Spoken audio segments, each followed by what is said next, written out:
Okay, we are here today at the BDO Namibian Open Squash Tournament Day 1 with players all over the world. Please do tune in.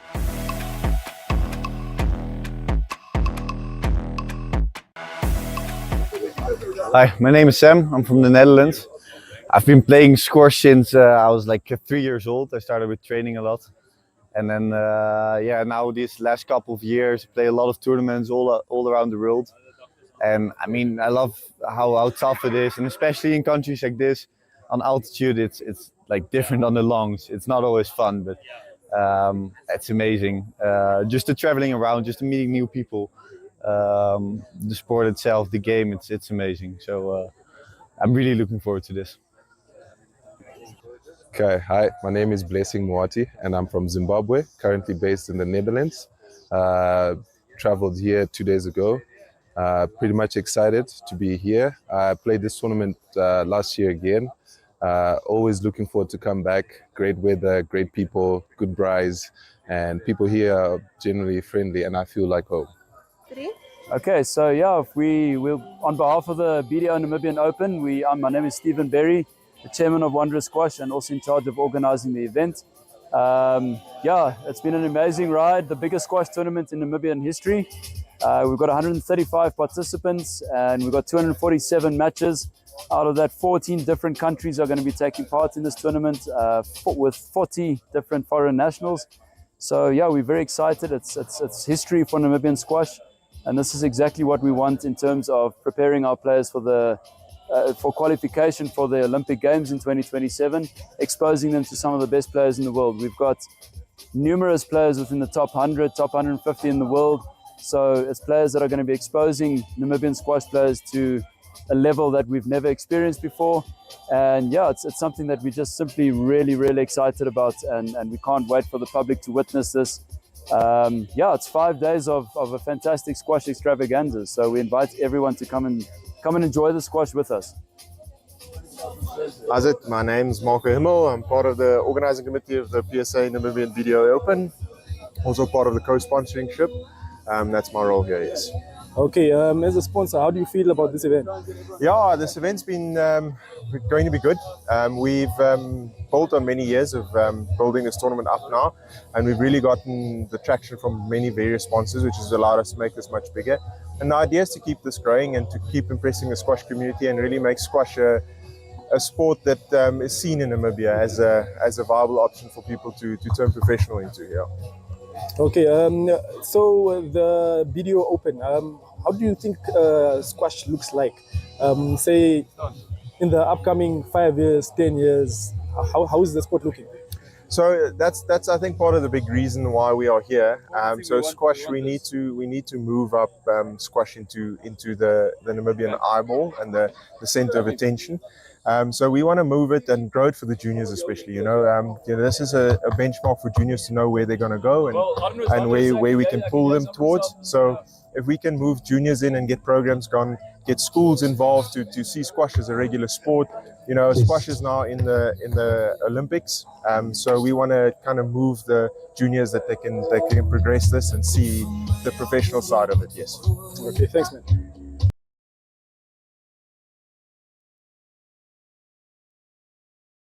Your millionaire journey starts with a simple step: walking into one of our many convenient JSB shops located right across Namibia, or going online to jsbsports.bet. We've made it easy for everyone. To participate, you need to be a registered, valid and verified JSB account holder, including bank confirmation and ID. You must also be of legal betting age in Namibia and legally permitted to gamble. Ready to turn a small bet into a huge win and join the Millionaire Mania? Let's dive in. The path to the grand prize starts with earning a silver ticket. For the monthly silver ticket draw, it's simple.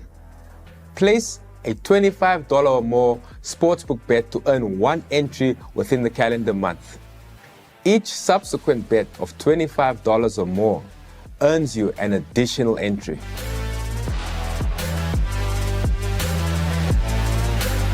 Remember, cumulative bets do not count. For example, if you place 2 bets of $15, that won't qualify. Also, voided, cancelled, or cashed out bets do not count. At the end of each calendar month, we will randomly draw 10 silver tickets from all eligible entries. These winners will then form a specific group for that calendar month, heading closer to the big draw. The monthly draw will happen 7 days after each calendar month.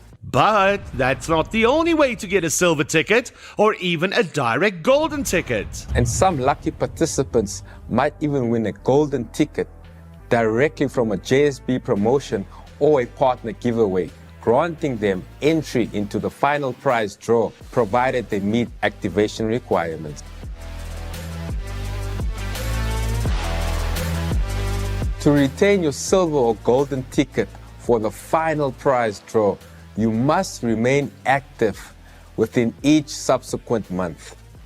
Being active simply means following your favorite football team, placing bets of 25 Namibian dollars on them or more. Follow us on our socials, and for more information, check out our T's and C's on our website.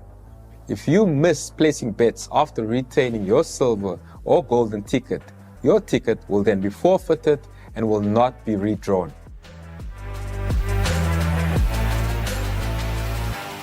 All these paths lead to one incredible destination, the grand prize draw for 1 million Namibian dollars. The final draw for all groups will be held 7 days after the 24th of May 2026. The grand prize draw event will be held approximately 2 to 3 weeks after the end of the competition, and the exact location will be announced closer to the time.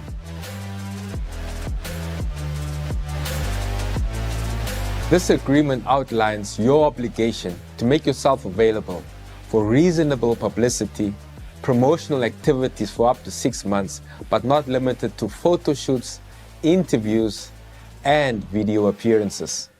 We will also ask for a follow-up interview 12 months later to share your amazing story. This helps us inspire others and showcase the real impact of the JSB Millionaire Mania.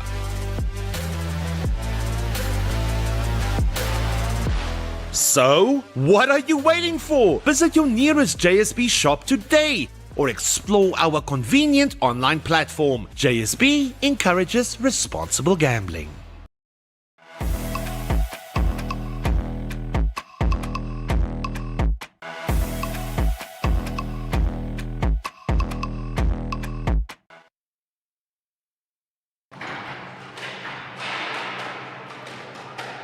Welcome to Network Television's live broadcast of this PSA BDO Namibian Open 2025.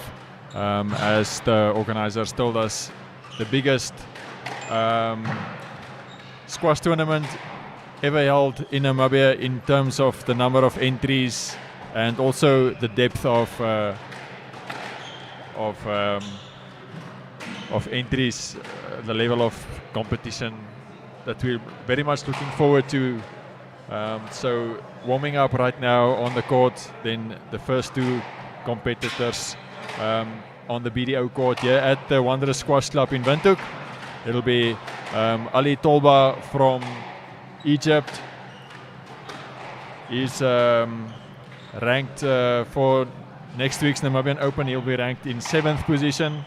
He will be up against Sebastian Hoffman from the Netherlands, who will be ranked in 2nd place for the Namibian Open A Division, which will be starting on Thursday. Yeah, so lots of exciting entries. We're very much looking forward to seeing some highly ranked squash players from all over the world playing over the next few days here in Windhoek. Weather-wise, it's been not too hot in Windhoek with about 27 degrees, some cloud cover helping to cool things down. But as the action heats up, I'm sure the players will be feeling the effects as the tournament progresses.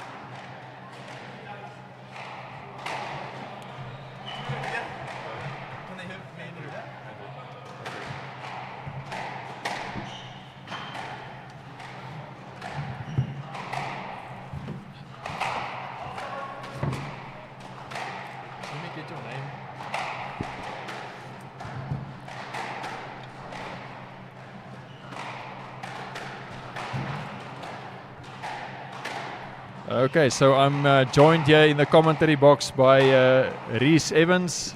He's from Wales, also one of the entries for this Professional Squash Association tournament that's currently just getting started here in Windhoek. So welcome to Windhoek, Rhys. Is this your first visit?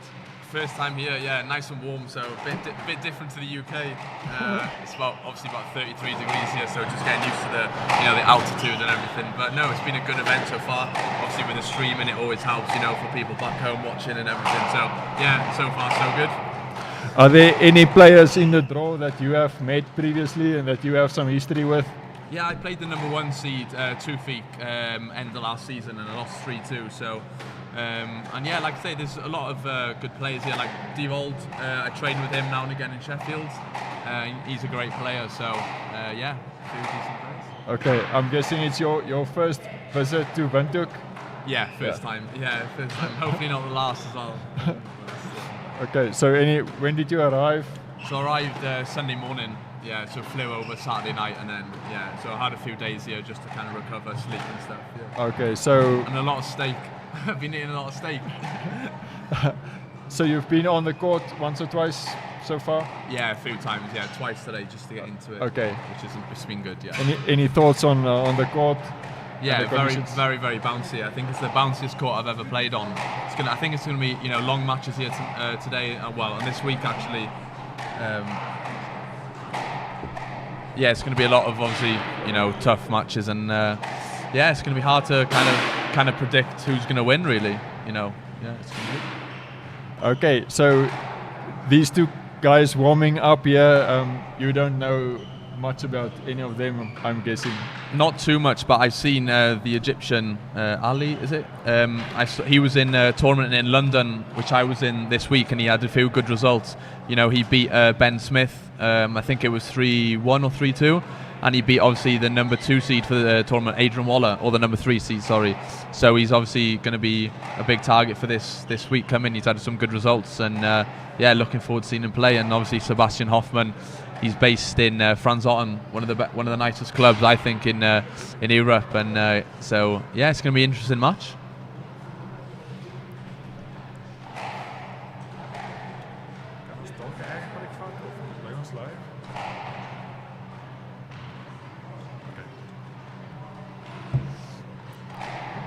Okay, so we'll just take a quick ad break. We'll be back shortly with this live match coming up shortly.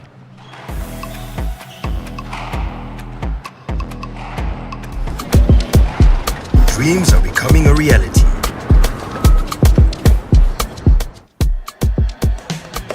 With JSB Sports Betting, you can win life-changing money. Our biggest winner ever walked away with 7.4 million Namibian dollars. Why not you? Bet with JSB Sports Betting today and you could be next. Because here, anyone dreams of can be a winner.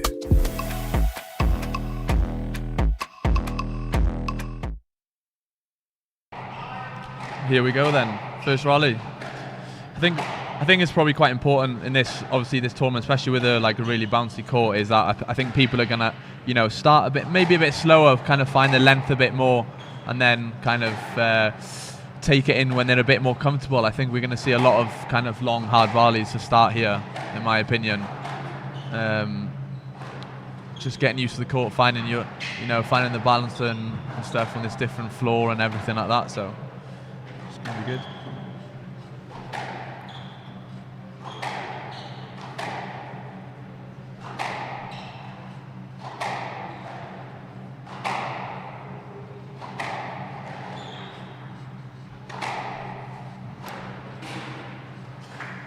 First error from the Egyptian.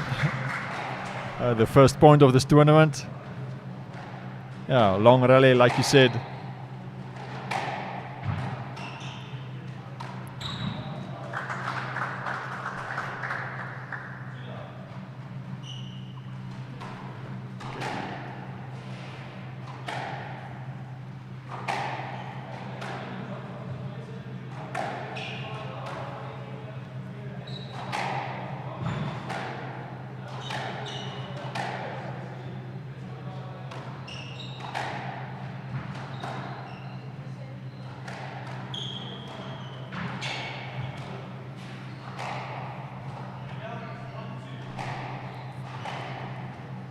Okay, so Tolba coming back with 1 point there.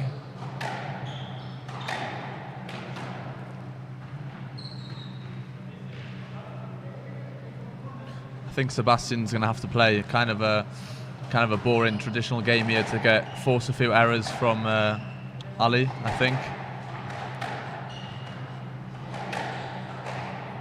Get into his legs a bit early on and then maybe do some damage.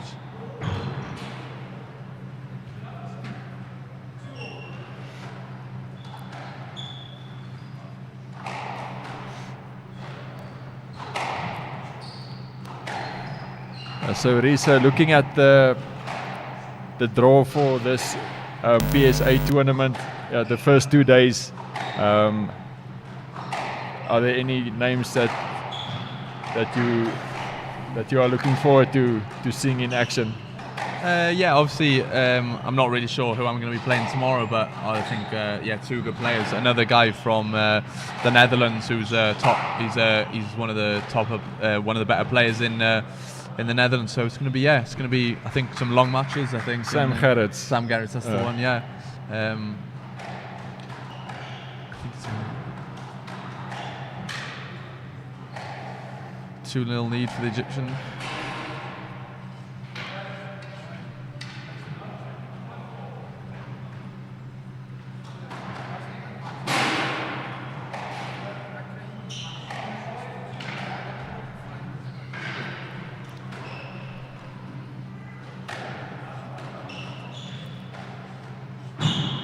Some good money up for grabs in this PSA tournament. So $15,000 US total. So yeah, nice draw to get some exciting talent here for us to see here in Windhoek. So if you are in Windhoek and a squash fan, you're welcome to come and join us for free. No entrance is for free. Then yeah, at the Wanderers Squash Club here in Pioneers Park in Windhoek. And if you can't make it, we'll be bringing you all the matches here on this BDO court of the tournament.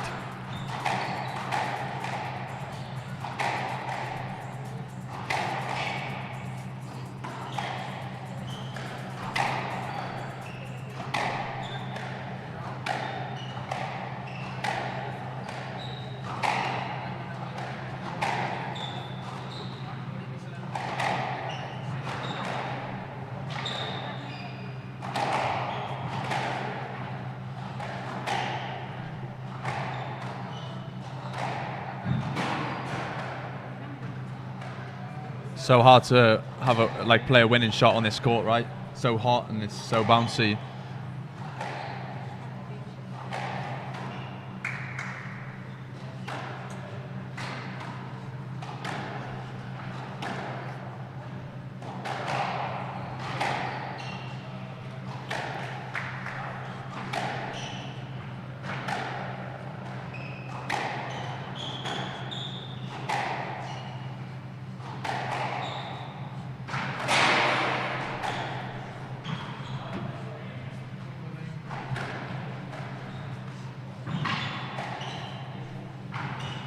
For your work.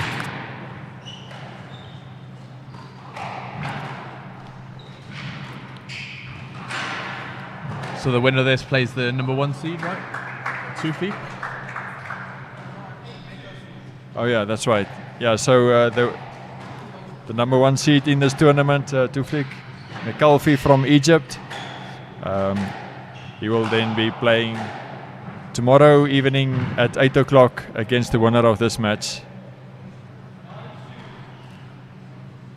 Such a good start from Tolba here. Hasn't made too many errors, has he, really? Yeah, so Reese, you're also having then a bye in the first round, and so your first match then scheduled for tomorrow evening or tomorrow 5 o'clock. Yeah, so got all day tomorrow as well, just to get that extra recovery in.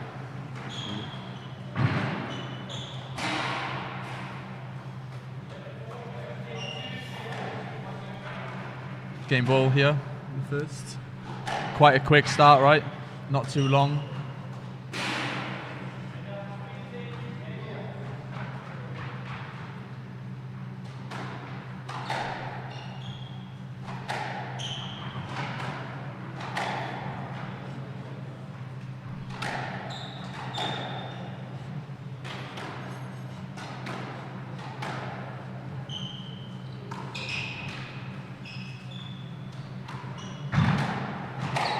Keeping it tight, getting on the volley, nice. It's a good first game. Yeah, 11-3 then there to the Egyptian, taking the lead in this match. 1-0.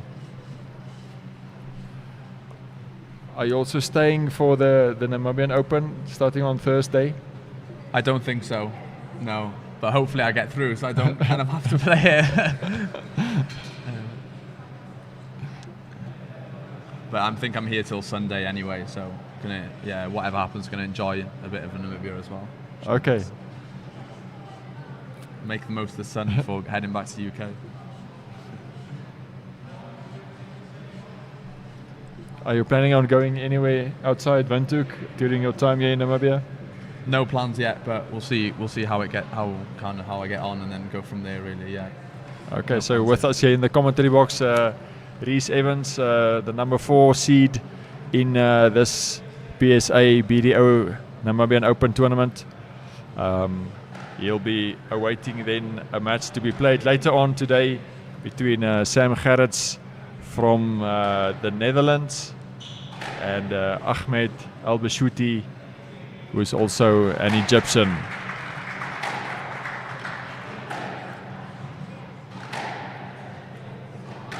Yeah, these two players then returning to the court now for the second set.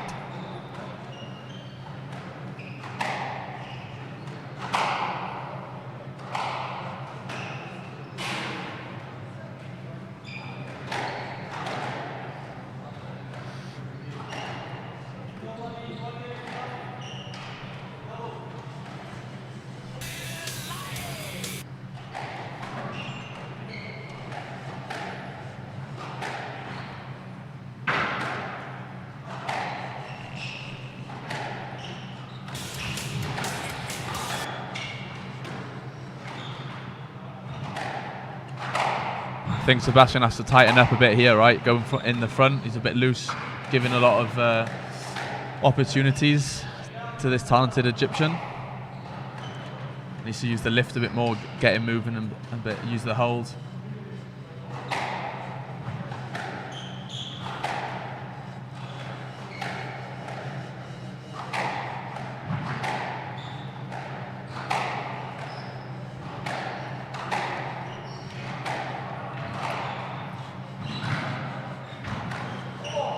It's a lovely shot.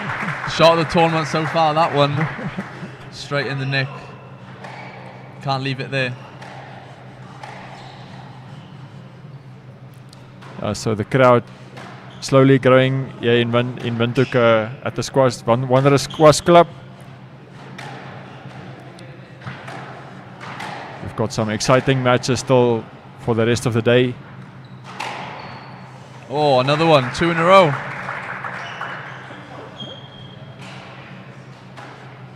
Maybe don't use the lift.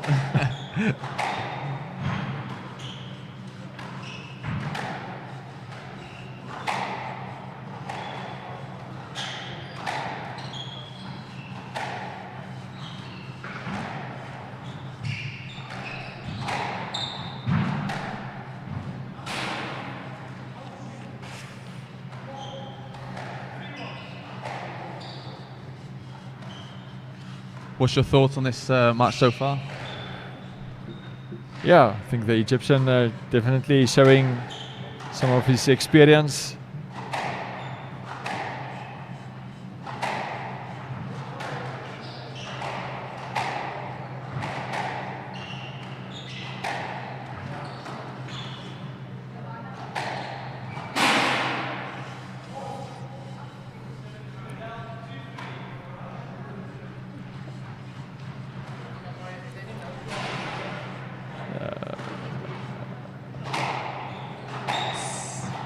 Going short quite a lot early here. I think Sebastian needs to step up a bit, get on the volley, take the time away from his opponent here.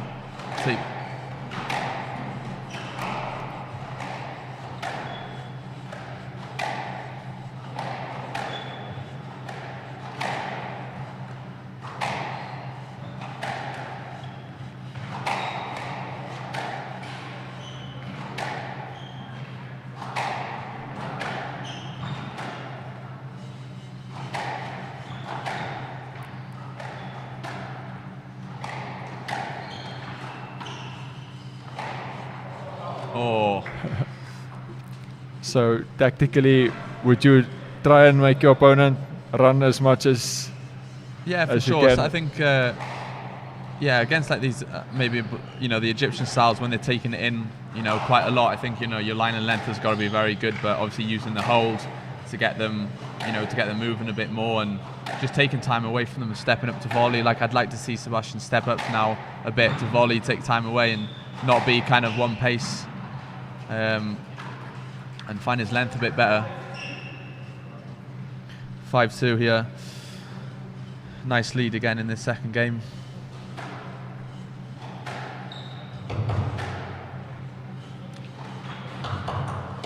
Another error coming in.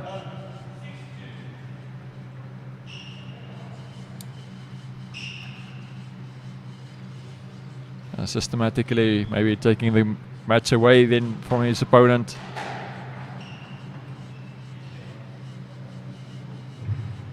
Safety let there. I've seen a lot of referees these days give strokes there from the back, and I don't know why, but it's not good. Oh, it's a lovely shot. Oh, amazing.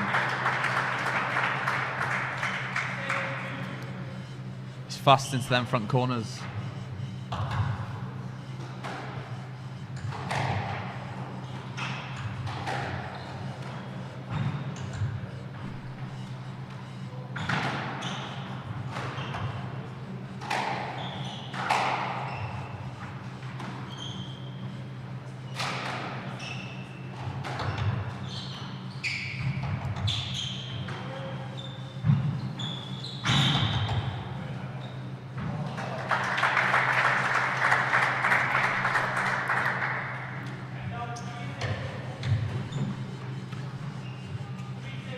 It's a better rally from Sebastian there, mixing the pace up, taking him in short a bit, getting that physicality in. Oh, and there's a good response. Another cross-court volley, Nick.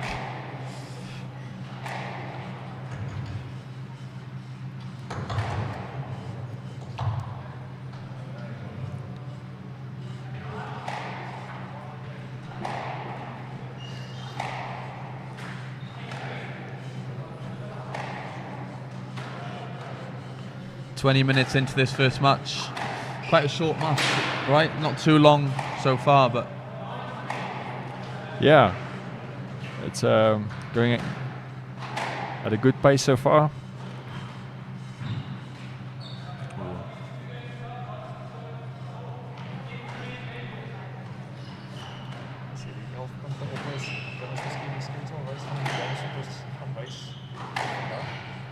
Seven game balls here in the second.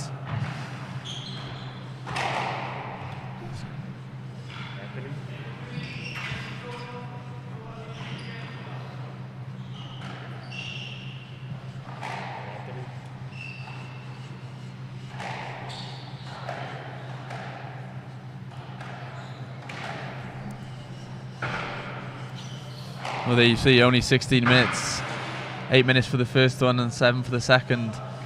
I think that's where maybe Sebastian's going, you know, maybe a bit wrong here. I know it's at altitude, but I think you've got to kind of increase these rallies a bit more and get some flow into your game before kind of taking it in short here. But let's see how he responds from 2-0 down.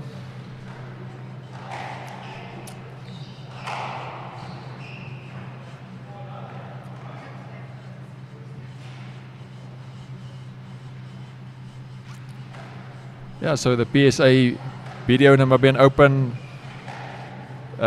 this year, the biggest tournament that we've ever had in Namibia. Then in terms of the world rankings, players that the quality of players that have been entered, and also leading up to the Namibian Open finals with men and women, the A, B, and C divisions for the men, starting from Thursday, and also then the women's A and B divisions. More than 130 entries in all those divisions.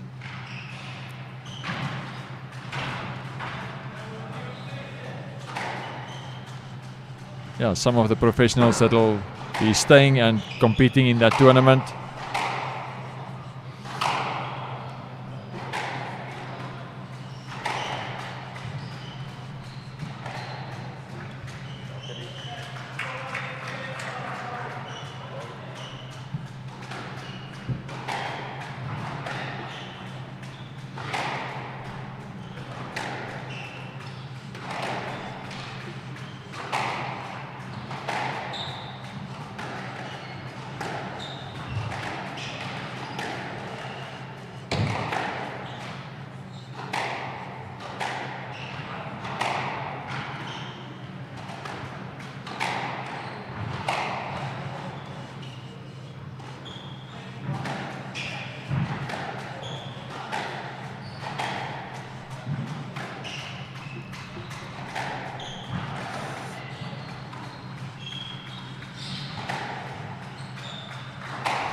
You see on the court next to us, Blessing is 1-3-0 already. Nice quick game to start off the tournament.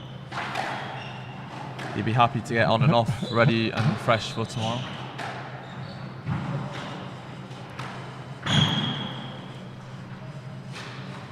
Great retrievals here.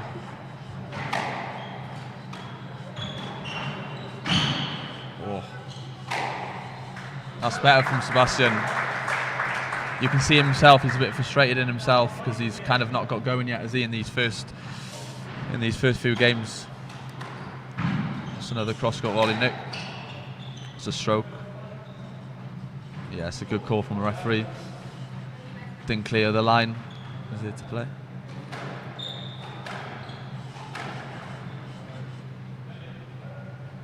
Ooh, so given a no-let. Did you have given a let there? I think that's a yes let, right?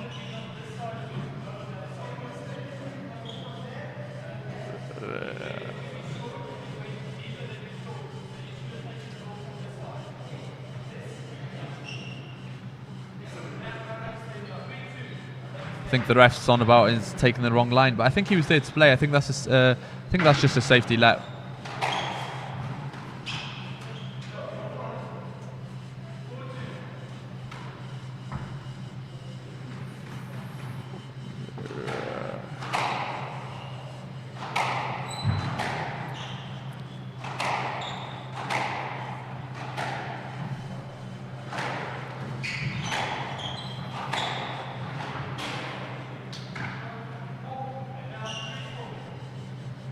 Just the error there from Sebastian Hoffman.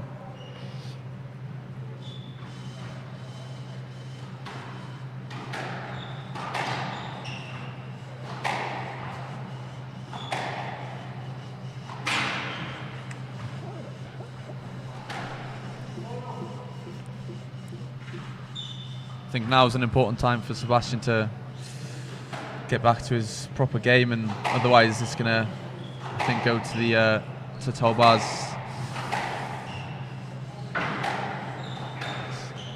Bit loose on his drives, not finding his length here.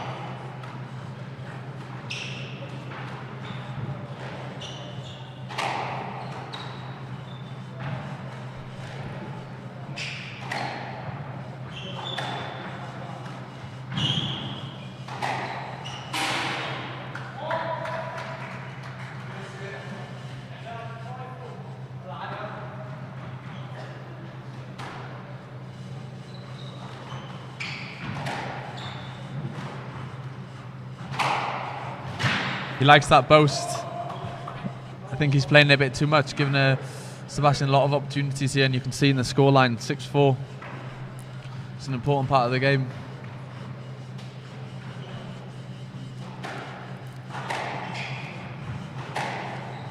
Yeah, good comeback by Sebastian Hoffman in this third set.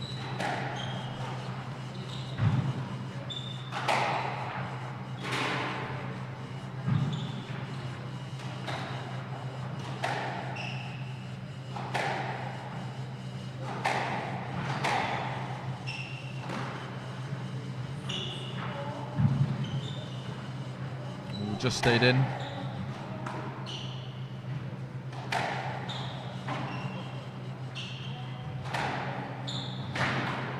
This is much better now from Sebastian. You can tell, look, he's getting on the volley nice and early, and then forcing some errors from Tolba. This is what I like to see now.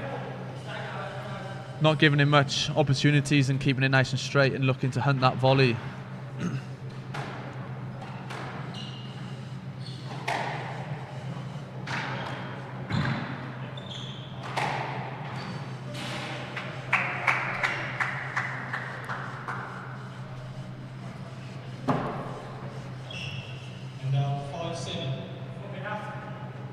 Yeah, applying some pressure on the Egyptian.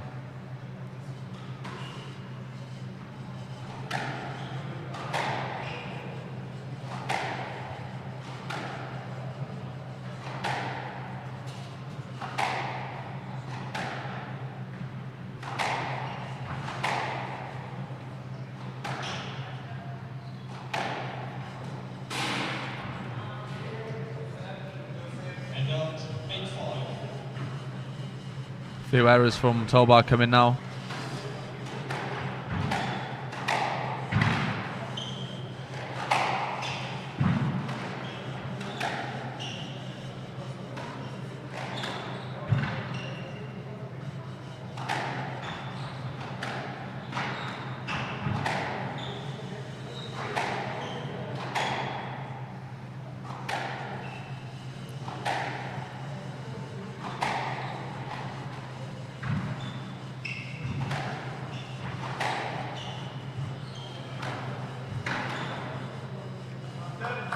Another stroke from a long rally. You see a pattern here, right? But these longer rallies, I think Sebastian is getting a better hand.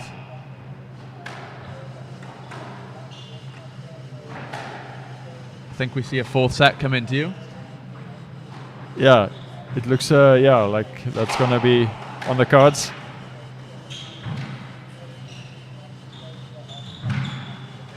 It's a lovely shot. 5 game balls here to take us to a fourth set.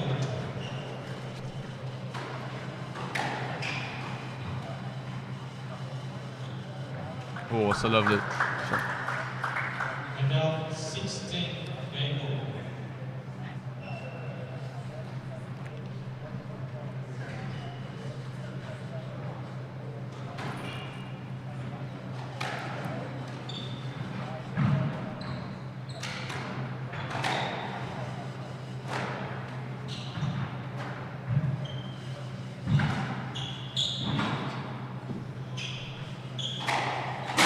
Big guess, and he's got the 10. Going to a fourth game. Tolba leads 2 games to 1. Yeah, great timely fight back there by Sebastian Hoffman from the Netherlands. Evening things up and staying alive in this match.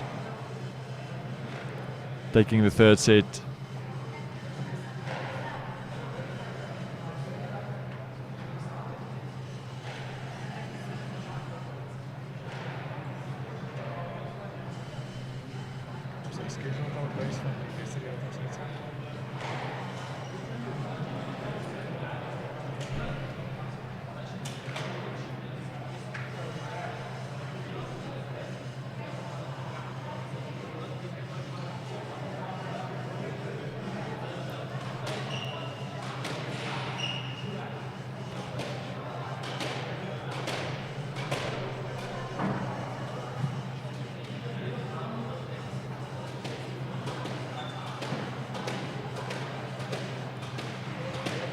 Play will resume in 60 seconds.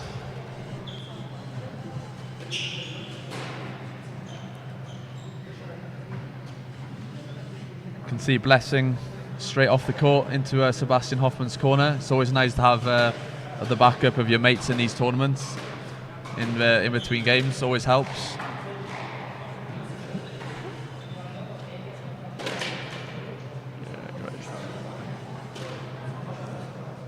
Play will resume in 30 seconds.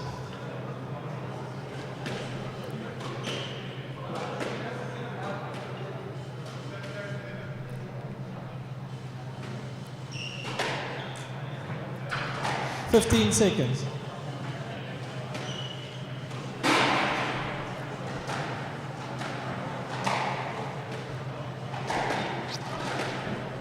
Tolba leads 2-1. Hoffman to serve. Here we go, fourth Level. game. What's your prediction here now? Level. Yeah, I would say the Egyptian has a chance to. I think the Egyptian. Yeah, I would think I would back him.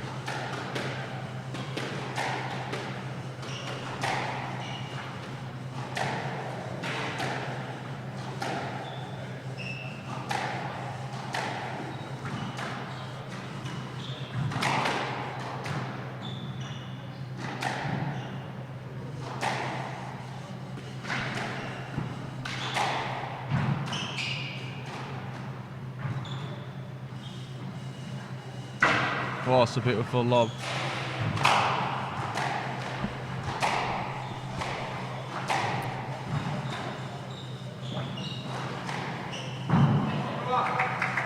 Oh, he's had a few of them this match. It's the only shot he had as well.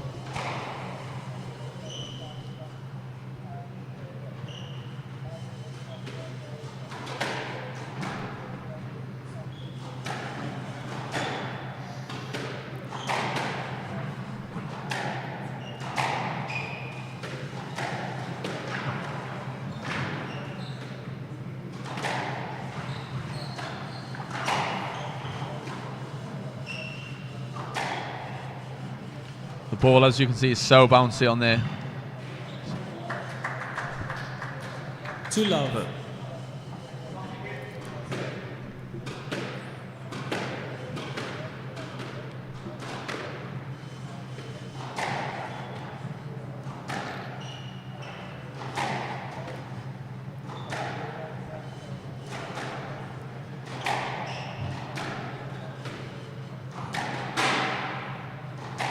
It's a great stream here for the Namibian Open, right? It's a good stream, different angles. That's what a lot of players and families back home want.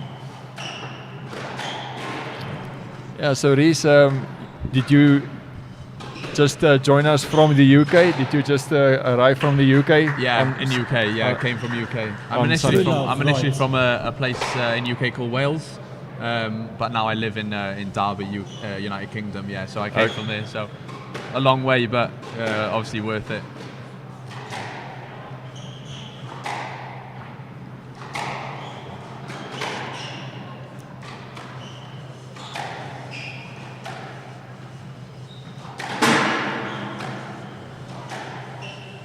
Good start from Tolba here. He'll be looking to now keep this lead up and finish the game off, but let's see what Sebastian can do to hurt him here.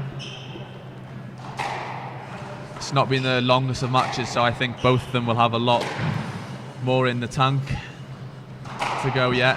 We're only about 30 minutes in. It's a good length 4 love. Tolba there. Left box. 4 love.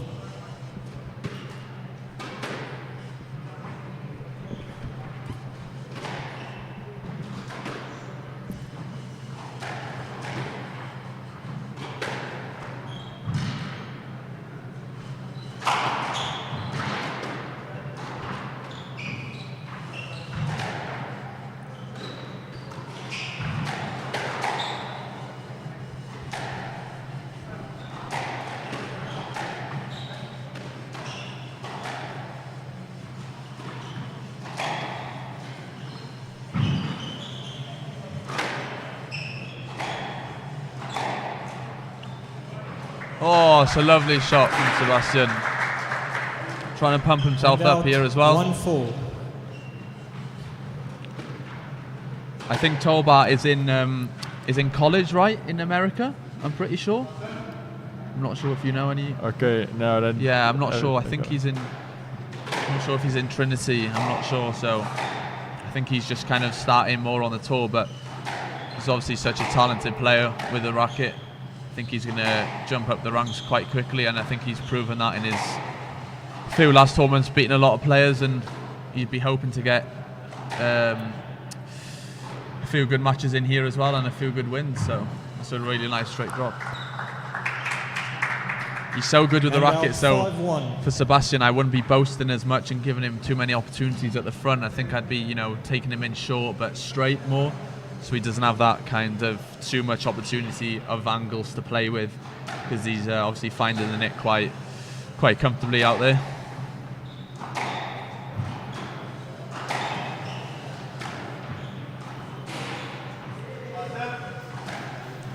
And out 2-5.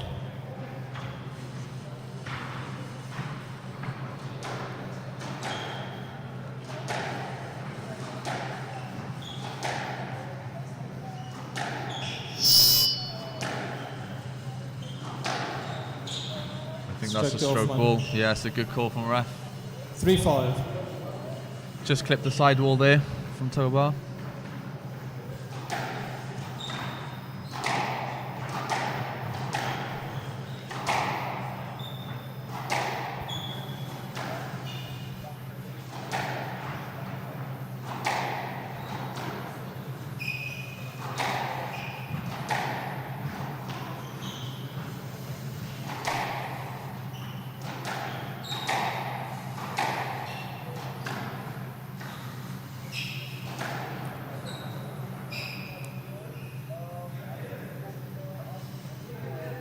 This is a close call. You can easily play that ball. I want you to play that.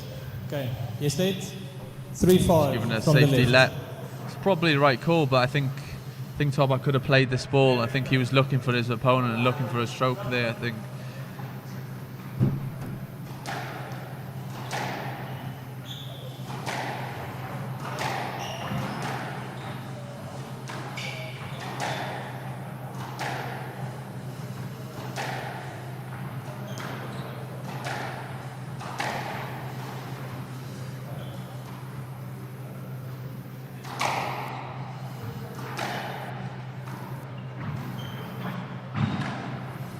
Stroke to Tolba. Yeah, this time it's a stroke. And out 6-3. Yeah, Sebastian Hoffman still under pressure to get back in this match. Still trailing by 3 points.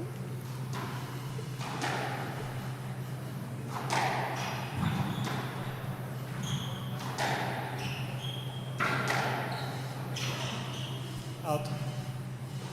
Out. And out 4-6. Just clipped that red line.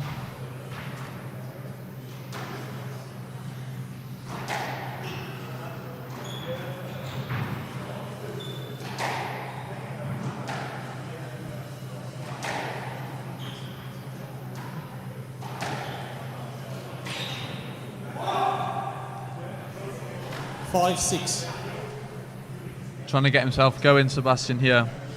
He's got a lot of work to do still, but it's not much in it. Got to keep the pressure on now and get these errors coming from Tolba, because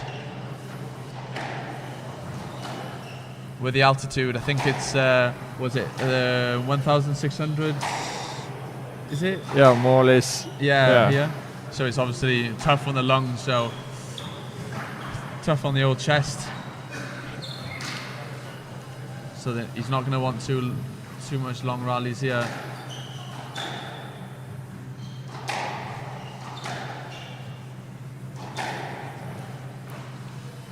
Makes a big difference having altitude. I think, you know, it messes with people's heads a lot of the time as well. Do you know what I mean? So they play a bit different because they know they don't want to kind of increase the long rallies, or so then they start taking the ball in short and then maybe not play their right game. I think it happens a lot.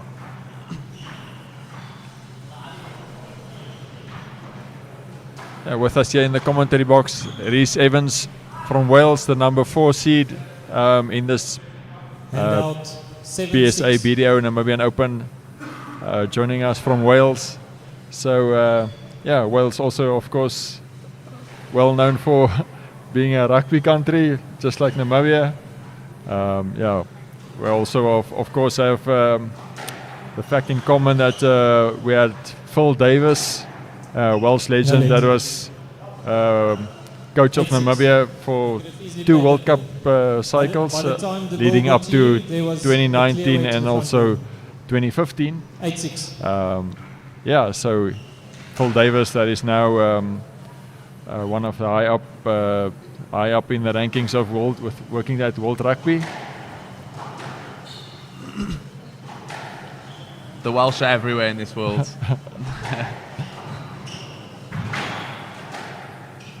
Obviously, we got a few good players. Obviously, in the Welsh setup now. Obviously, with Joel Makin and Emma Evans as well. 7-8.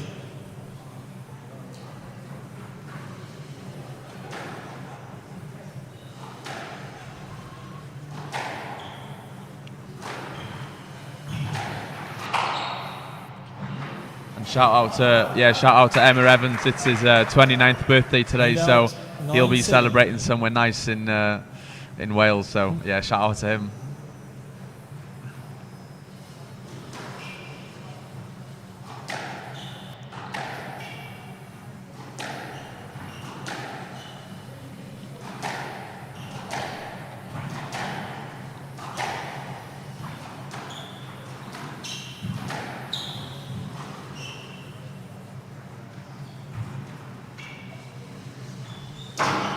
Yeah, it's a lovely lift. He's used this.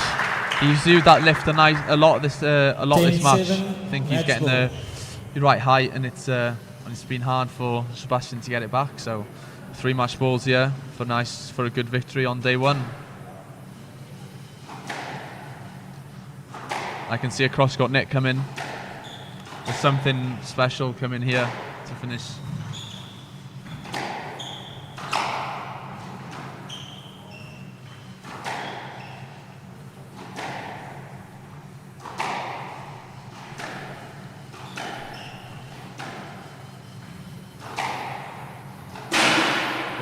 And it's an error. Smart to Tolba. It's a good performance there to come back after not so good of a third game. So yeah, it's a good comeback. 6-11. Looking forward to watching him for the rest of the tournament. I think he's going to be a tricky player to beat. Yeah, indeed. Based on this, yeah. So first match here won by the Egyptian in this PSA BDO Namibian Open. Yeah, we'll be taking a short break, and we'll be coming back with the next match shortly.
Okay. Lekker hier.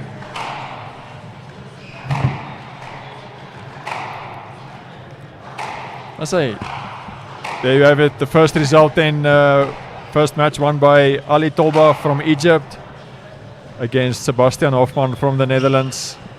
Our next two guys warming up, then Samuel Garretts, one of the top ranked guys in this tournament, against Ahmed Albashuti from Egypt. I'm joined here in the commentary box by Stephen Berry, one of the organizers, and also officials. You just refereed the match just now. Stephen, tell us about that. Yeah, so well, first of all, good evening to all the listeners. I got to ref Jandre Olivier, who's one of Namibia's youngsters, up-and-coming players, who's playing full-time squash in South Africa under the guidance of JP Brits, who is the tournament referee and former SA number 1. He played against Blessing Muhati. Now, Blessing has been the top-ranked Zimbabwean player for many years now. So, yeah, it was a great learning curve for Jandre. Obviously, being a very inexperienced player and playing, I think this is the biggest tournament he's ever played in, playing against Blessing, who's been playing at this level for many years. Blessing also plays his squash full-time in the Netherlands right now. So, yeah, great learning curve for Jandre. Jandre unfortunately lost 3-love, and you could see in the third set when Blessing picked up the pace and started putting Jandre under pressure, you could see that Jandre started struggling with that pressure. He wasn't used to it. But yeah, it was good. It was a good learning curve for Jandre, and hopefully he takes this and it helps him take his squash to the next level. Yeah, so on the BDO court, we're then getting ready for the next match that will be starting shortly. Sam Garretts from the Netherlands, talented young player from Europe. So both of these players, Sam and Ahmed, both played in the Namibian Open last year. A lot of the players playing in the PSA this year were part of the 2024 version. I don't think they played against each other, but Sam, I would say, is the favorite, especially with Ahmed struggling with a little bit of an ankle niggle after yesterday morning's training session. So I don't know how that's going to impact his game, but look, if you're a squash player and you come from Egypt, everyone knows you're going to be good. It's just the way it is. The Egyptians are, in general, so talented. There's so many of them. There's such a huge pool, depth pool that they have there. But yeah, if I'm not mistaken, Sam is in the top 2 or 3 squash players from the Netherlands. So he is the favorite, but yeah, I think we're gonna witness a really good game of squash, much like the previous game that we had between the young Egyptian Hafez, I forgot his name right, Hafez, and Hoffman. So Sebastian Hoffman, obviously a youngster, but Hafez that played against him now. Sorry, Ali Tolba. Hafez is still playing later. Ali Tolba is, in my opinion, the dark horse for this tournament. He just comes off the tournament 15K in London, where he's only played 6 PSA tournaments in the past in his young career, and he played the 15K in London where he beat, I forget the player's name, Walla, I think his surname was.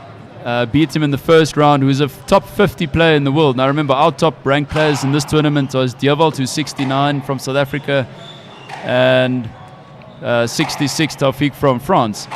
So Ali beat the Walla, who's a top 50 player, and in the second round he beat Ben Smith, who's also within the top 100.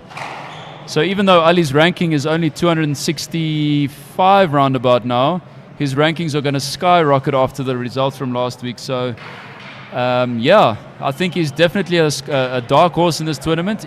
After beating Sebastian, he will play against the number 1 seed from France tomorrow, and don't write an upset off. That's going to be an absolutely unbelievable game of squash. So for all our listeners, if you're in town, make sure you get to that game. Even if that's the only one you come and watch.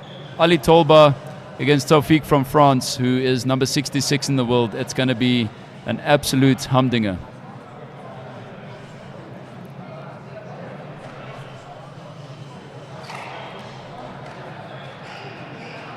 Yeah, so Stephen, if you have a message to anybody that's maybe considering whether they should come to Wanderers this week and come and watch squash, have you got any message to any of those people? Yeah, for sure, Andrew. I think I've said this many times. This is the biggest squash tournament Namibia has ever hosted. The level of squash, I mean, we just saw now Ali against Sebastian. It was an absolutely world-class, high-quality game of squash, and that was only the first round. So entrance is free. Remember, the squash is now an Olympic sport, so we want to expose our players to this and get our players to this level. And anyone that's interested in squash, if you've ever played in the past, come and check it out, guys. We don't know if we'll be able to host this again at this level. We don't know. But I'll tell you what, this year is going to be on another level. So Sam Garretts is on court there with his black and white shoes, looking amazing, and he will start off with the first serve. Sam Garretts in the white shirt, Albashuti in the red shirt. So what we can expect, the guys have been training hard. They've been here since the beginning of the weekend. I think they landed on Friday. Well, Sam landed on Friday. Albashuti landed yesterday, so that might be a bit more difficult for him with regards to the altitude.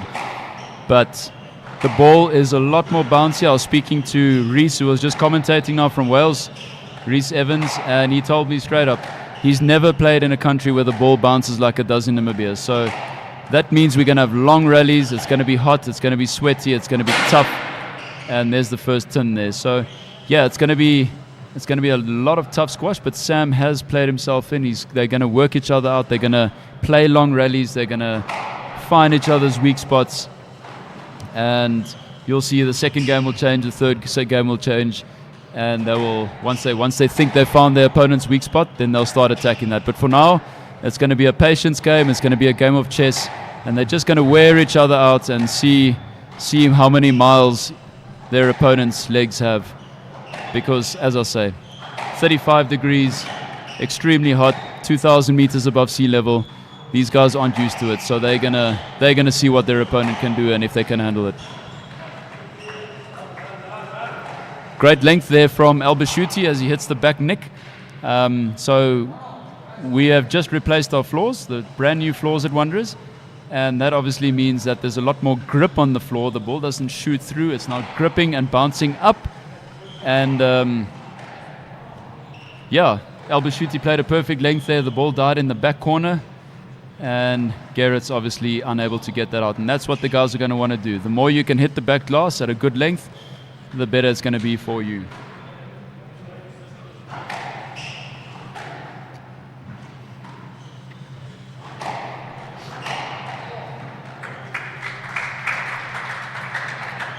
On that occasion, Albashuti playing a slightly short length there, and Sam saying thank you very much, and attacking it and putting it away, making sure Albashuti can't get to that and taking the score to 2-1.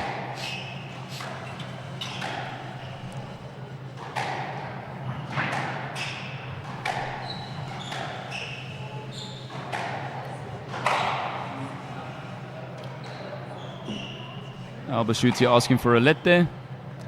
Ref calls a no let, saying he wouldn't have got to that ball anyway. It was a good shot there from Sam Garretts.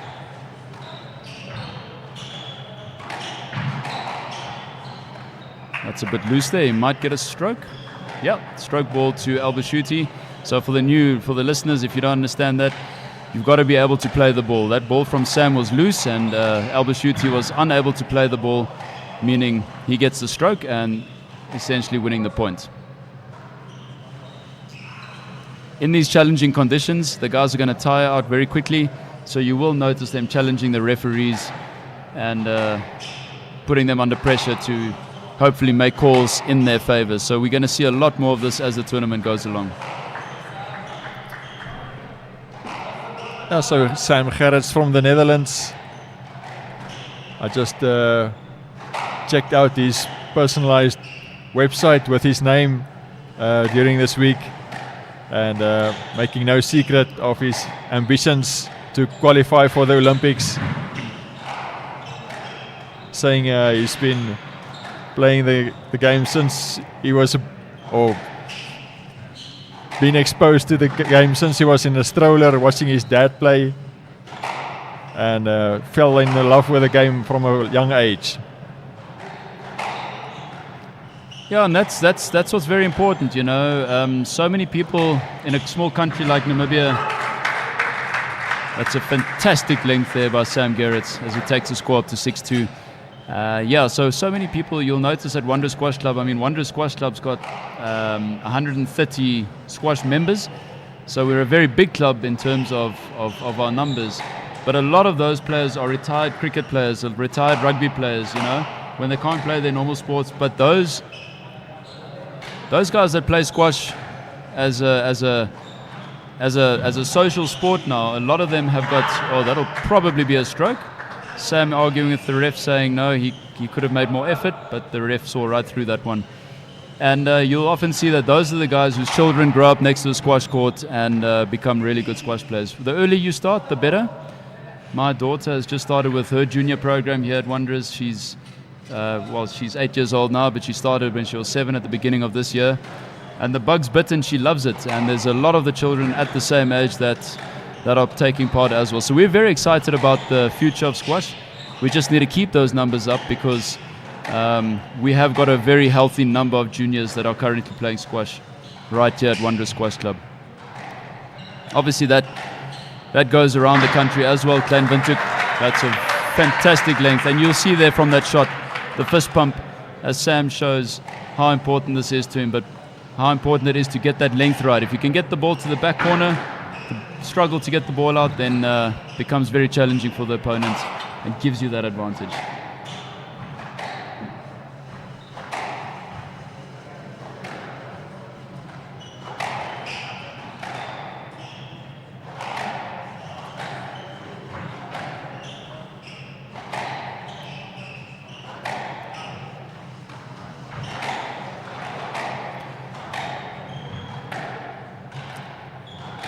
Players really working each other now.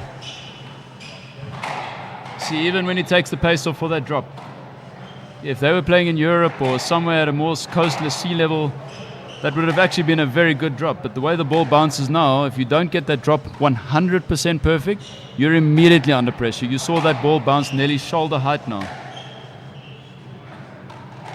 That's a very good drop. Now he's got Albashuti under pressure.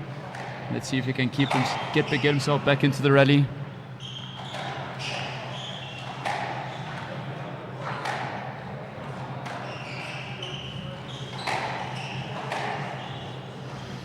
Real rally of attrition here. These legs are going to be burning, lungs are going to be burning. Yep, the guys are holding strong. They're holding strong.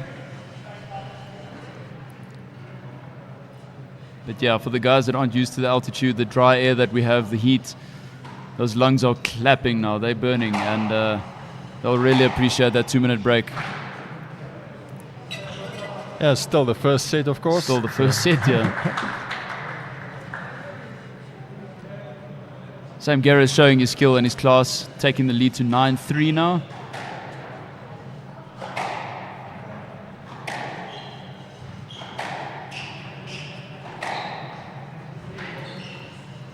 Here we go. Yep, he went for it and he hit the nick. Sam Garretts played that loose shot. You saw it coming from a mile, but he had nothing that he could do about it.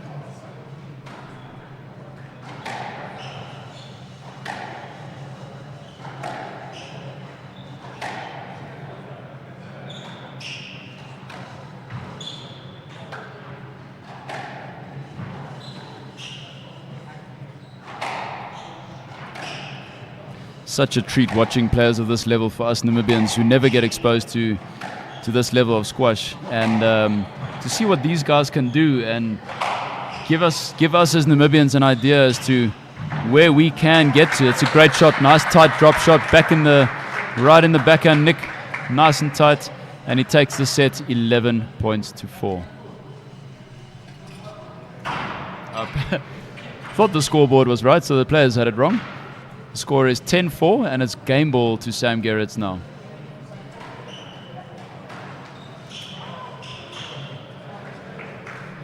And now it's game.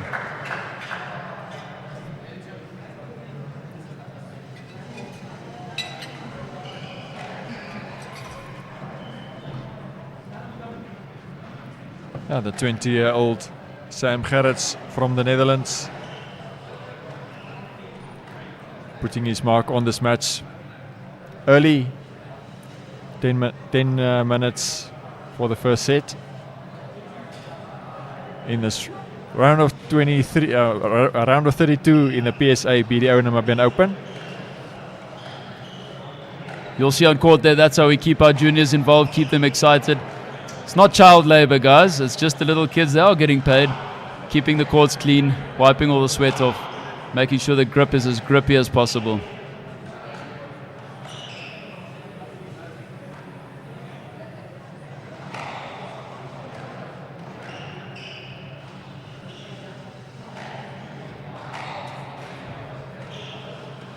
Good consistency there from Sam Garretts. I thought you were going to say good consistency from our mopper. She's keeping a good line there.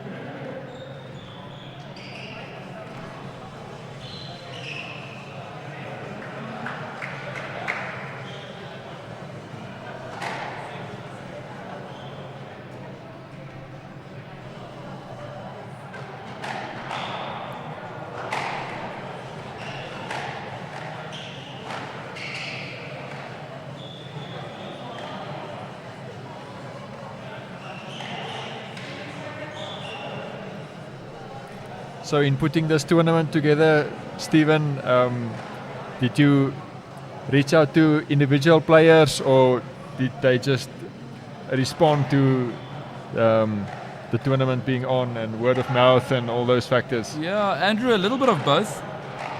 I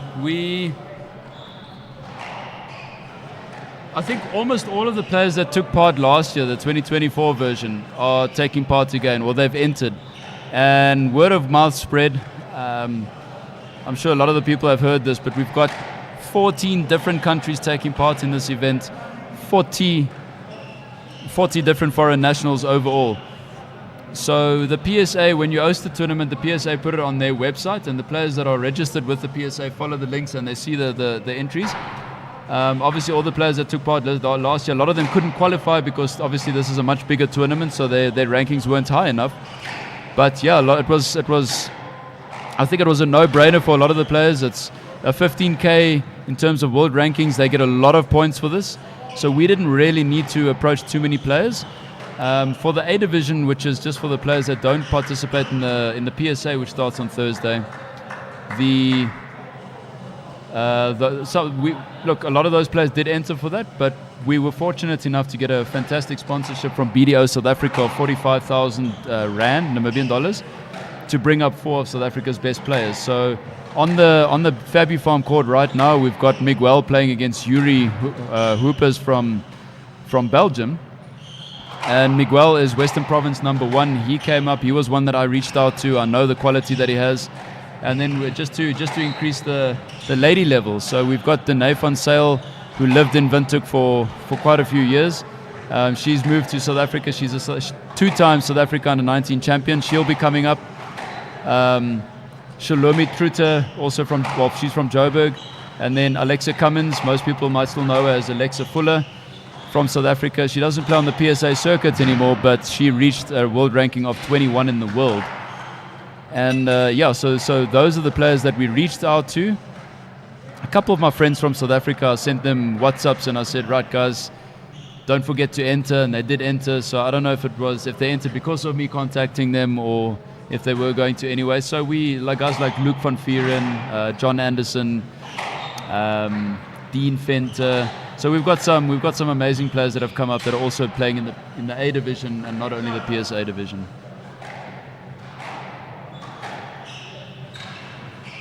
While we're chatting there, Sam takes the lead to 2-love, and the calls for a let there. Obviously the ball coming off the sidewall, moving into the middle of the court.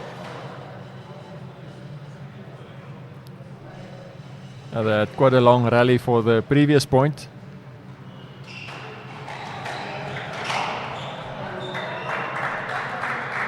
So Albashuti returning that serve very loosely. Sam Garretts making no mistake, and at this level you cannot afford to play loose shots like that.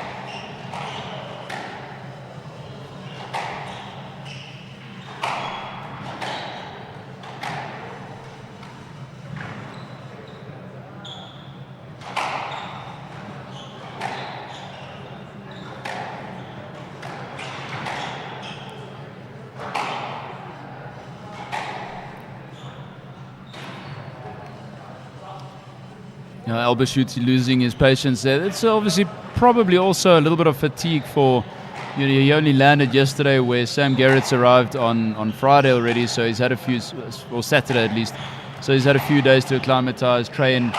Albashuti, as I mentioned in the beginning, great shot there by Albashuti. But yeah, I think the altitude, the travel, the jet lag, all that kind of stuff, the ankle niggle that he's got is all counting against him. Never mind the fact that Sam is already the favorite to win this match.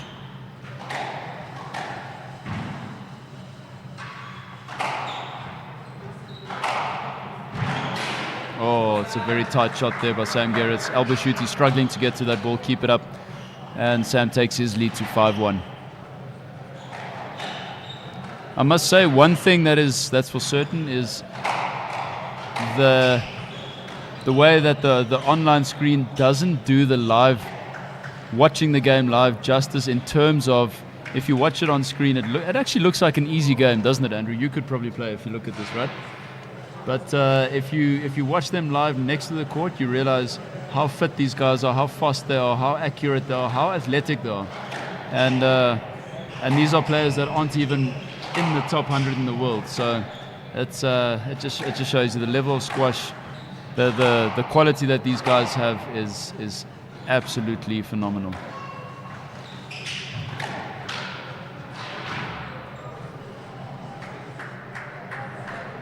Yeah, if your question is if I've ever played the game before, I have, but not at any competitive level, of course. But yeah, just socially.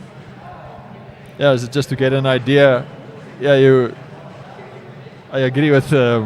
I know what you mean with how demanding it is. You mentioned one of the earlier results of the match that you were a referee in with Jandre Olivier from Namibia against Blessing Muwati from Zimbabwe. Yeah. So with Jandre being eliminated, so how does it work? Does he still have matches in this in a back draw? Yes and no. So in the PSA, if you lose your match, you're out of the PSA. You don't have any more matches left. But in order to expose our Namibian players to as much high-level squash as possible, we have got what we call it's a fantastic drop shot there by Sam Garretts. You can hear the crowd really appreciating that drop. So the players were allowed to enter for the A division as well, which only starts on Thursday. So Jandre, he's in the A division and he'll be playing on Thursday afternoon, and he will get to compete in the A division. But obviously, a lot of the PSA players who lose their first round are also playing in there. So I know what I'm talking about in terms of I'm also playing in that draw. It's going to be so tough. It's such a high level of squash that's going to be in that division on its own.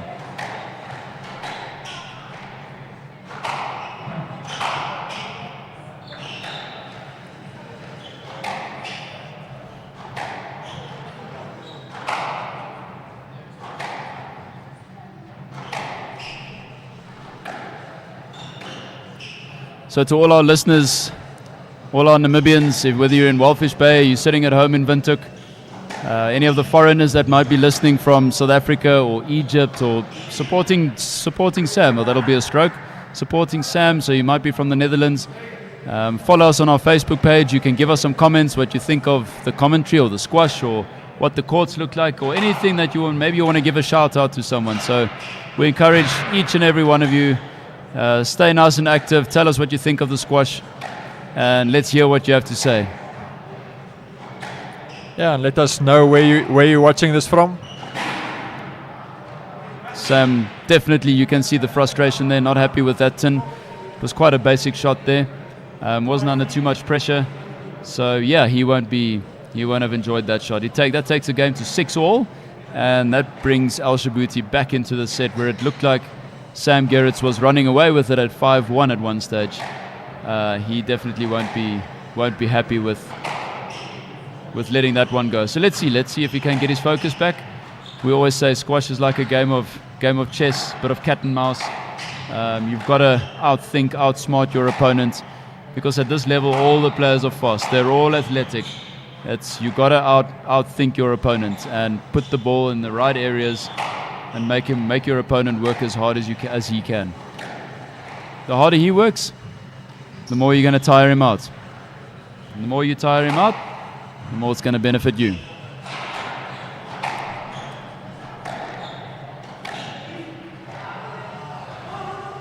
There we go.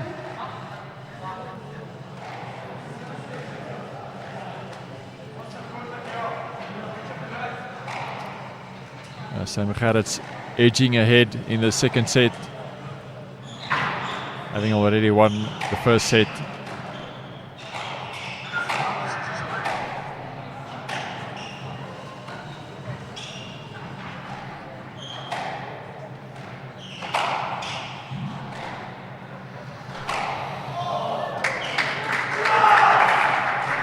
You can see exactly what that shot means to Sam.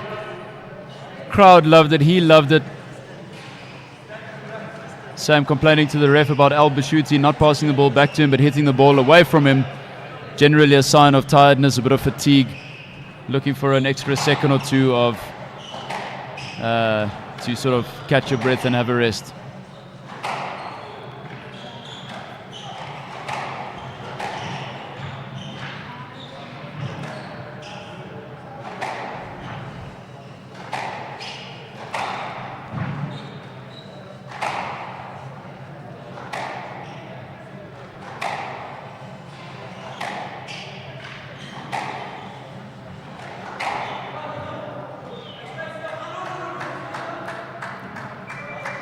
Once the guys start tiring out, that's when they start pushing the ref. Ref's having none of it. Albashuti still arguing there. Unfortunately, no TMO at this event.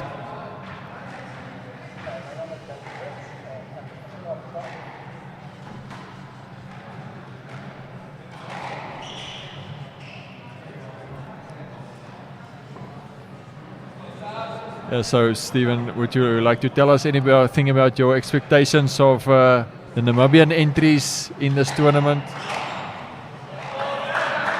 I'll tell you one thing. It's going to be a long week for the Namibians. Yeah, as Sam Garretts moves up to 10-6 game ball. Yeah, Andrew, it's wonderful to see that us Namibians have got this opportunity to play against players like this and increase our from the exposure and the experience, increase our knowledge of the game and our skills, and realize where we are and learn from the guys. A lot of the Namibians have been training with our visitors, and getting tips from them in the build-up to the tournament. Oh, this is becoming a scrappy rally. They're really fighting hard. Albashuti making sure he puts everything into this. But Sam Garretts staying calm at this point, and that's what he needs to do. Just make sure he keeps Albashuti moving and not play a mistake. But he played that one slightly loose. And Albashuti gets back into it. He asks for a stroke. I think the ref has given the stroke. He has not given the stroke. I tend to agree, because Albashuti was tiring, and it looked to me like what we call was fishing. He could have made more effort to get to that ball. So the ref has given him a let instead of the stroke. Let meaning replay the point instead of giving Albashuti the point. That was clearly a sign of Albashuti tiring out. He could have gotten to that ball, but he decided to rather make contact with his opponent and hope for the stroke.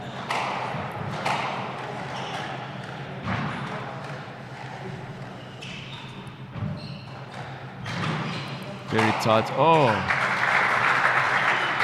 That previous rally just before the let was an example of what you're trying to do, controlling the center of the court, and it made the Egyptian run around the court from side to side. Exactly. The player that can control his opponent more, the one that's going to dominate the tee the most, the player that's going to put his opponent under more pressure, send him to the back, send him to the front. You know, you want to hit the glass as often as possible, get the ball to the back as often as possible, but you also want to hit the ball as far away from your opponent as many times as you can, you know, obviously under the right circumstances. So you don't want to be impatient, you want to stay patient. The moment you get impatient is when you play silly shots and you hit the ball back to your opponent. And that's what nearly cost Sam in that rally, where he played that loose shot, and that did kind of get Albashuti back into the rally. But I think he should have played through that potential let and gone for that ball, because he had got himself back into that rally.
Sam showing his true fitness here. He's still got a good 30 seconds of rest, but he's back on court. He's hitting the ball, showing us that he's ready for this tournament and he's ready to go far into this event and show the world what he's made of. Obviously, being a 15K, massive tournament on the global scale. Yeah, not only prize money but also world rankings. And yeah, Sam's showing the ref, listen. He wants to get on court. He wants to start playing. He's ready. He's pumped up for this third set.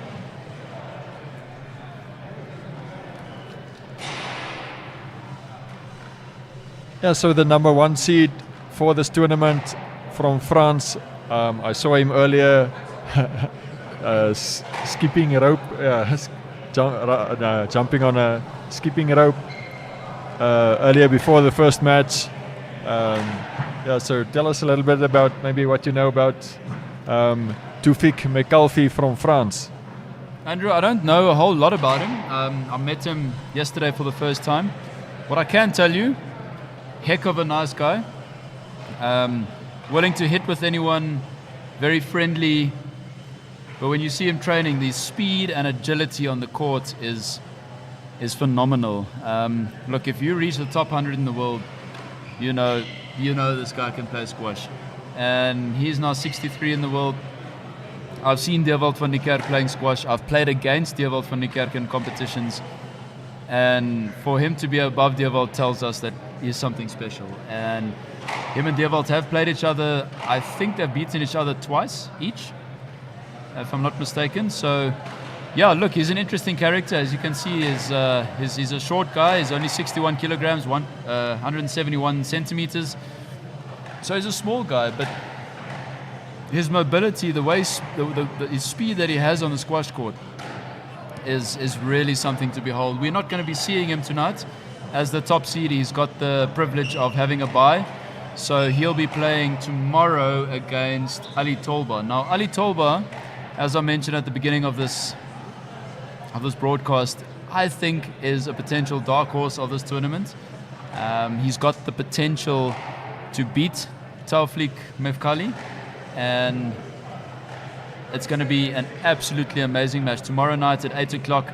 If you aren't here now, make sure you get here tomorrow evening and watch. If there's one match you're going to watch, make sure it's that one. It's going to be one for the ages, an absolute clash of the titans. Ali is new on the block. He's ranked at around about 260 in the world. I'm not 100% sure of the exact ranking, but he took He just beat 2 players in the last 2 weeks in London at the London 15K, sorry. There we have confirmation, ranking 276 in the world. And he beat 2 players. One was in the top 50 and the other one in the top 70 or 80 in the world. So he's beaten 2 players that are ranked higher than almost everyone at our tournament. Obviously, London and Windhoek are two totally different animals. Windhoek having the heat, the bounce, the altitude, the lack of oxygen. So we'll see how both of them do tomorrow when they get on court. Back live now. Albashuti took that first point. A bit of a slightly rare, weaker shot there from Sam Garretts. But he pulls that one back as he gets his head back into it. And the score is 1-1 as we start the third set of the match.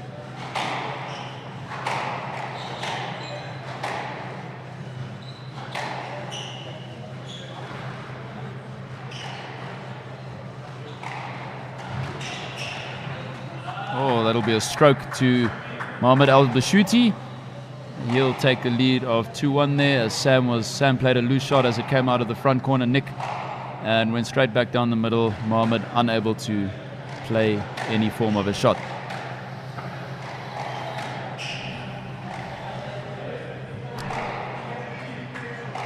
Sam rightfully disputing that call. He feels he did clear the ball enough this time.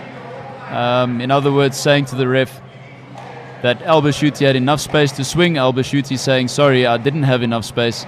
So, I do agree with that call. I felt that was a let. I think Sam Garretts had cleared the ball enough.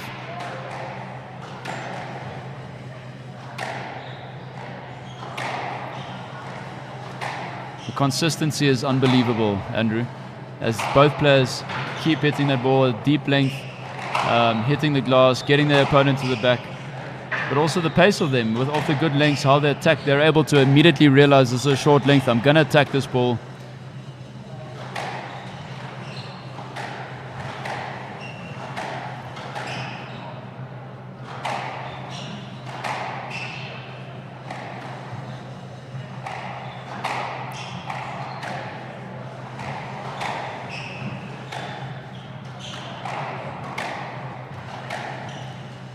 It's always amazing to me when you watch the players at this level is how they make it look so easy. They hardly look like they're running after the ball, whereas, when us locals play, it feels like we're running for days, running miles and miles, but it's just a quick 1, 2, 3, boom, 1, 2, 3, boom. There's not a lot of running. It's just those quick steps, and they get there with so much time to spare. It's they make it look so easy. To everyone that's watching that hasn't played, I promise you now, it's not that easy. It takes years and years of practice to get to that level. Great rally there, very tiring rally. Both players are really going to be feeling this. It's even though Sam's up 2-0, 2-love at least. The game points are 2-0, but the sets are 2-love to Sam. But the rallies have really been long. They've been draining. Obviously, both players to be playing at this tournament would have worked hard to get here, knowing that it's at altitude, having played here before, both of them. So they would have definitely worked hard. I know Albashuti he just came from Uganda, where he played in the All Africa Championships, where Egypt as a team won the event, as always, I suppose. Asking for a let there. I think he got the let. The ball kind of was tough to get out there, dancing in the back nick.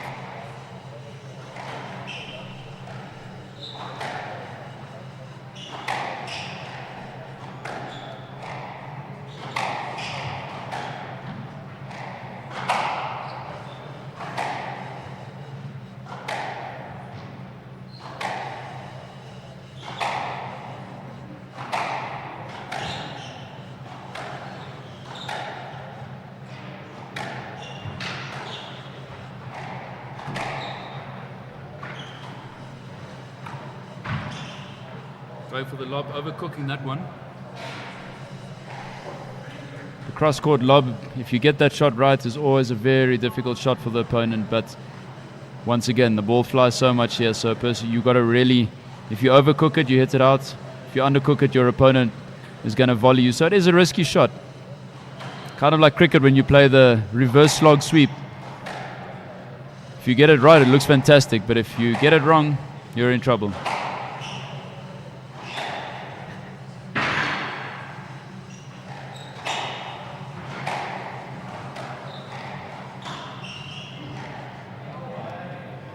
Probably going to get a let there. Albashuti claiming that Sam Garretts grabbed his shirt. I don't know if we have action replays and are able to check that. But I think the ref gave a let there. Sam Garretts trying as hard as he can to clear that ball. I don't think there was any intentional grab in that one.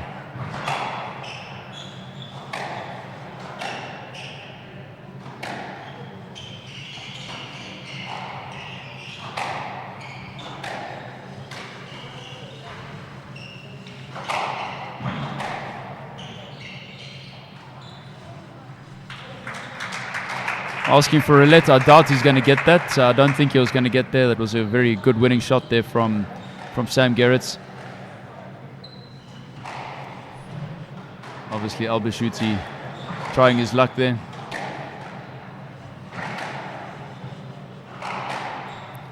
Yeah, so adapting to the conditions. Yeah, we are almost in summer here in Windhoek, but we've had some cloud cover today, which also helps bring the temperature down from what it would normally be. Yeah, before we get to that, I see Albashuti struggling with that ankle that I spoke about beforehand. He has had the niggle, and I think that one with the turn when he went from the backhand drop, retrieving that and trying to go back to the ball at the back of the court, that turn definitely didn't do him any good. Andrew, yeah, to answer that question, it's interesting. I don't know how it affects these guys because they prefer the humidity. Obviously, it's a little bit cooler temperature-wise, but it is more humid. But they prefer the humidity. They prefer the cooler temperature. They prefer the humidity.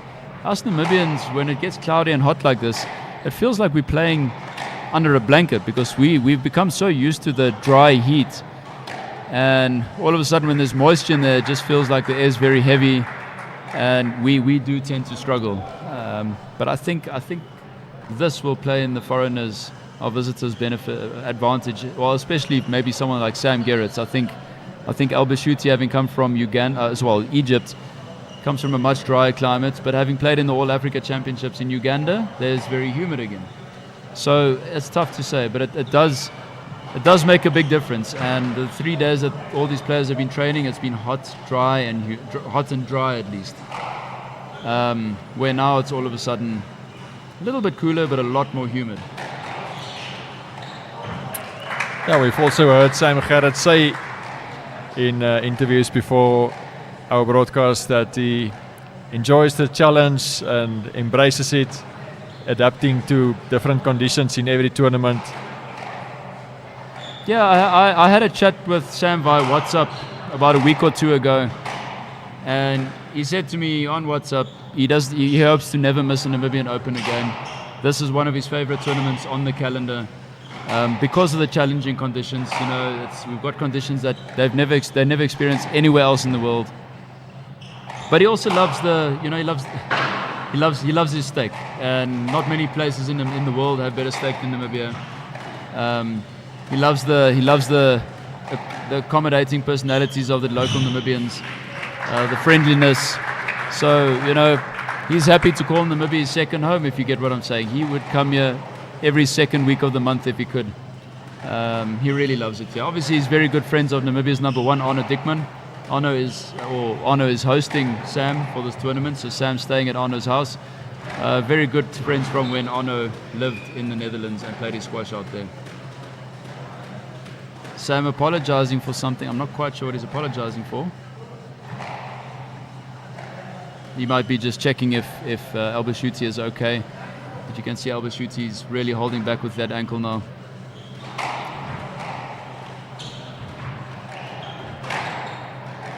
Puts it to the back.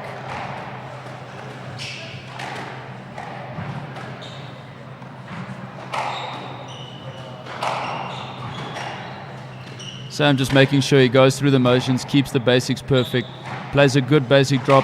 Doesn't have to be a world class. When he plays his length, it's just a good length, making sure Albashuti keeps working and putting pressure on that ankle that he's struggling with.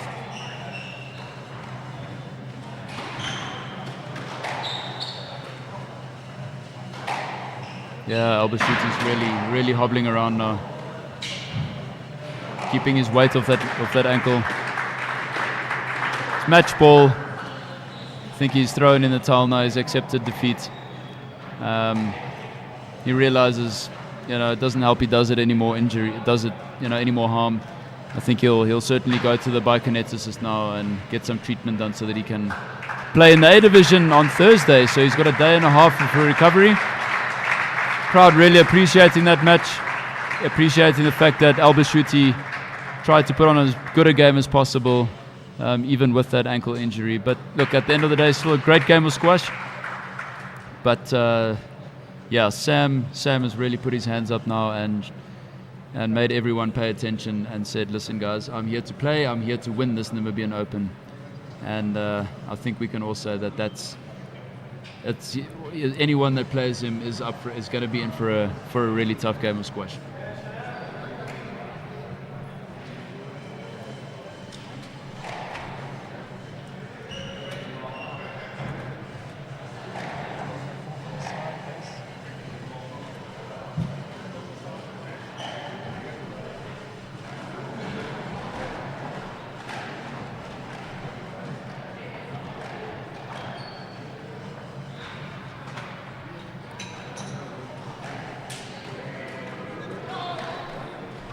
So as we see there later in the match, Sam Garretts won most of the points there towards the second half of the... as Albashuti was suffering from his injury. So there then, shortly from now, we have the first appearance then of Jan Verfort of Germany. He'll be playing against his countryman Koch. So this is going to be Germany's number 4 against Germany number 5. Yannick, who's also in this event, is the German number 3. So Jan being Germany's number 4, Finn being Germany's number 5. Finn, we're glad to have him back. He took part last year. He was knocked out by Sam Garretts. But he's encouraged his mates to come and take part, told them all about the wonderful event that he played last year. He was really upset about the fact that when he came down last year, he had only booked for the 2 days where he was playing. He's booked for a whole week. He arrived on Friday and he'll be leaving on Sunday. So he's made sure he's here to enjoy Namibian hospitality. He's brought Jan with. They get to play each other so often in Germany, so they were obviously slightly downhearted by playing each other in the first round and not getting to play against foreigners, but Finn has entered for the A division as well, should he lose to Jan today. I don't think Finn has ever beaten Jan, so Jan is obviously the favorite, and Jan being close to 1.95 meters tall, very tall, makes him a very difficult customer to get the ball past, and obviously makes him very strong, very good at volleying the ball. He's very athletic. I watched him practice yesterday and the day before yesterday. An absolutely phenomenal athlete. But so is Finn. So it's going to be a good game of squash. So we look forward to seeing what these two gentlemen bring us today.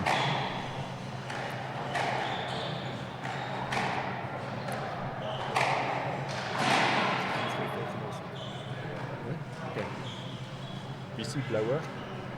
As Finn.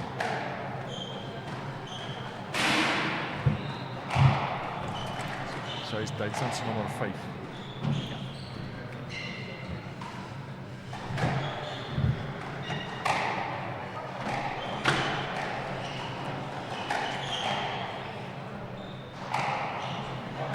Van Koch in the blue, as Steven mentioned. Germany's number 5, Van Koch, playing against his countryman, Germany's number 4, Jan Verfort, getting just in their warm-up.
Jan Wipperfurt in the white shirt there. World ranking 185 against his countryman. World ranking currently 271st. Coming up next.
Jan Wipperfurt, slightly older, 23 years of age, against 19-year-old Koch.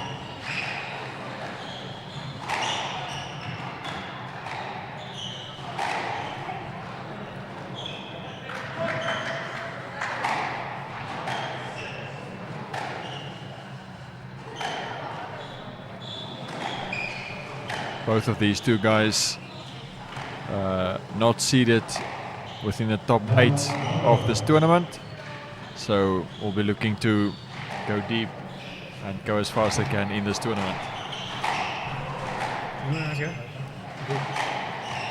Jy weet om hier te kom met tyd. Okay. Too long. No. Yes.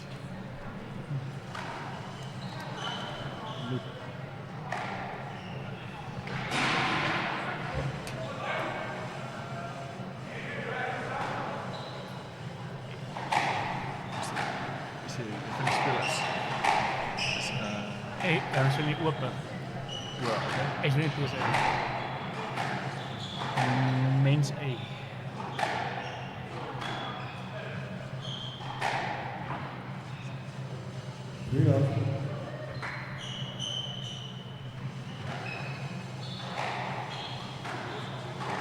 Is it fun?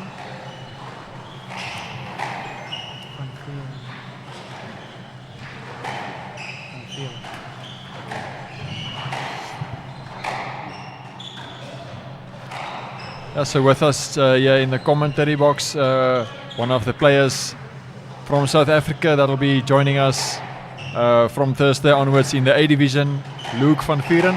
Welcome on our broadcast, Luke. Well, thank you. Glad to be here. So just tell us a little bit about yourself, where you come from, and your history in squash.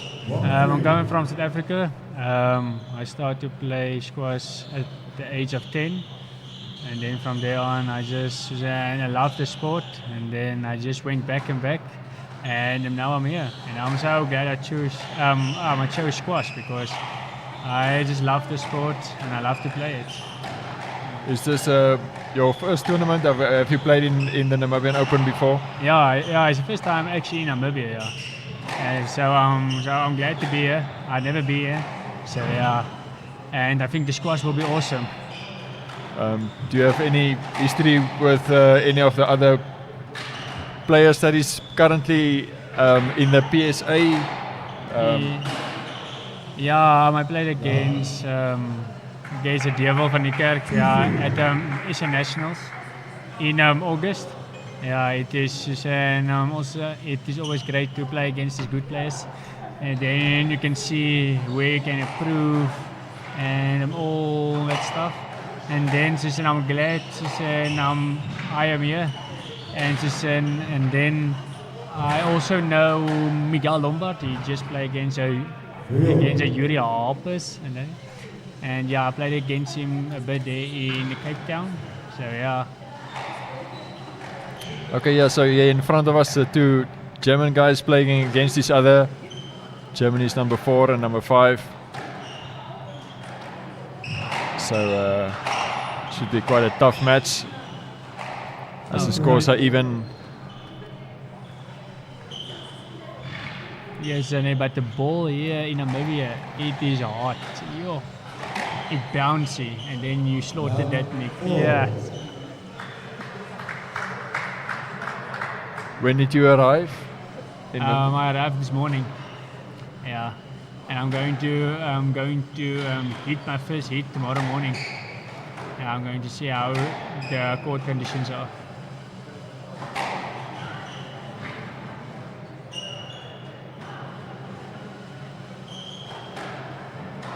Where are you from in South Africa?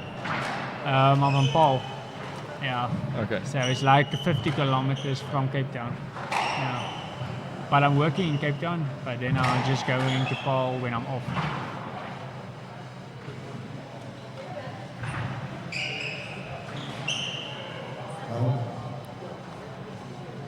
And out 5-4.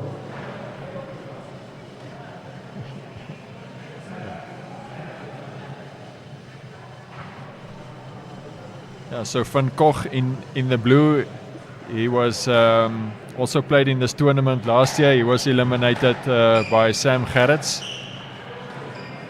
who we just saw in the previous match. Beat Ahmed Albashuti from Egypt 11-4, 11-6, 11-4. 6-4. Yes, and it was quite impressive how you can be in a 15k PSA event in Namibia. Yes, I didn't even know that. It's quite a big tournament. Yes, then you can see all the players from all over the world. Yes, 15k is a big tournament.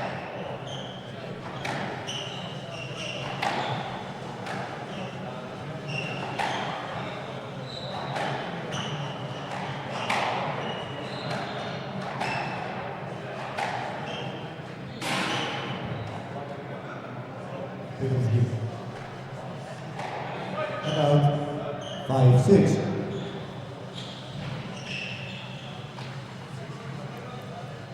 Van Koch taking a slight lead. Now 7-5.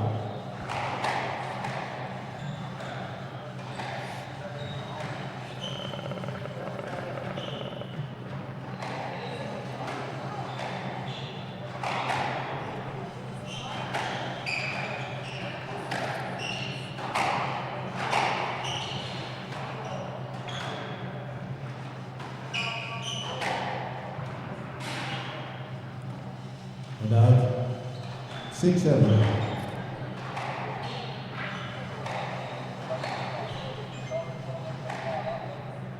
So Luca, have you got any some thoughts on your tactics of what you think might work for you in this coming tournament in the week? I think I must just keep my opponent under pressure all the time, because you mustn't let your opponent get into a rhythm, because then he will also attack you. Yeah, and you must have a lovely touch on the drop, because if you don't drop this ball good, you will be in trouble. And just slow the ball down a bit. Because if you're just going to hit it, you're just going to come back the wall. It's come from the back wall.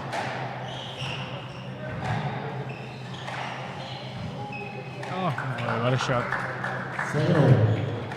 And you must be sure your ball is tight against your wall.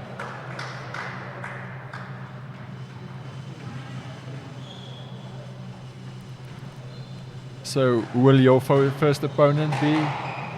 It will be Jandre Olivier. Yeah. Oh yeah.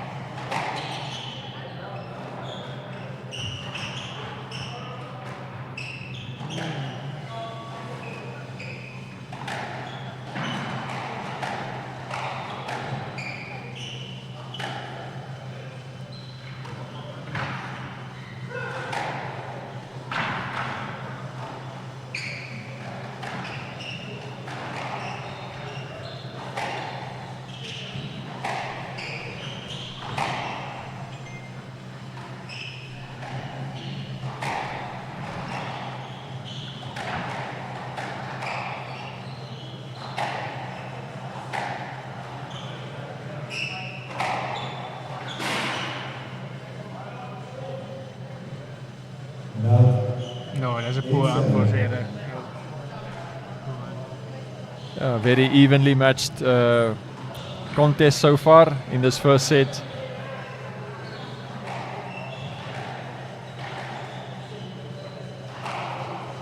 Van Koch holding the lead at the moment. Getting to serve the next point.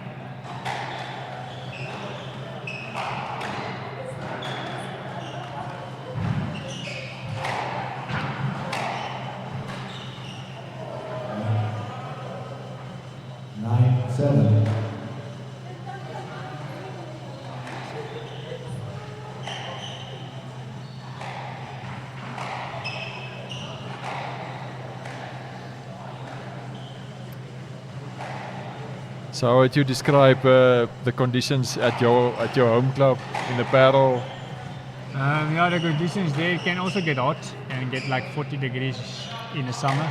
Yeah, so it's also a pure bouncy like this, but we are playing with a double yellow, so it's not that bouncy. But it's still hot. Yeah.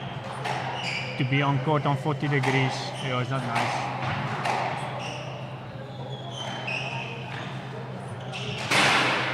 Is he tight? He might down for 7. 8-9.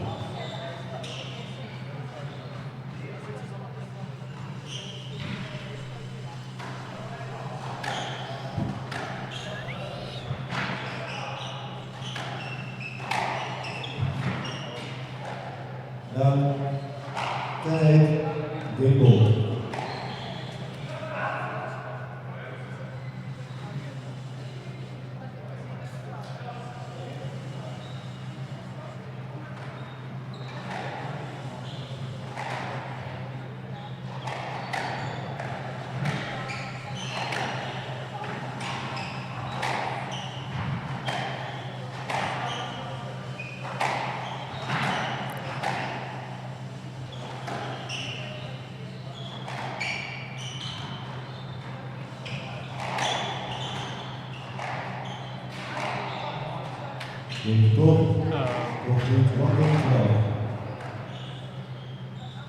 The first set, then they won by Van Koch. Looking to create an upset against an opponent that is almost 100 places above him on the world rankings. The 19-year-old Van Koch leading against the 23-year-old Jan Verfort, the two Germans. Two contestants in this PSA BDO Namibian Open for 2025. Made possible by a whole bunch of sponsors that contributed to making this tournament possible. The biggest we've ever had in Namibia. Companies such as BDO Namibia, Powerline Africa, Nama Poultry Industries, Novel Ford, Windhoek that contributed to the transport that's available to the players, Ecoso Namibia, Van Looferen and VE Collective.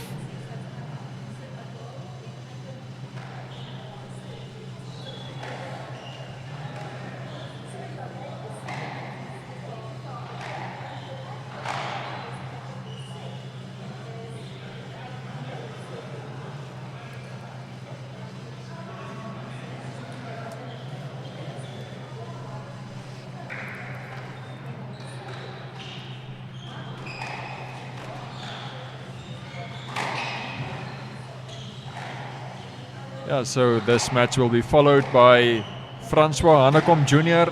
from Namibia, who will be up against Hosam from Egypt. The match that will be following after this one.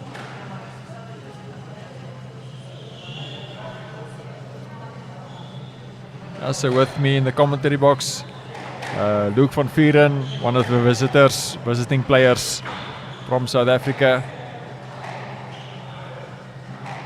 So Luke, so what motivated you, or what brought this match to your attention? How did it end up that you entered for this tournament?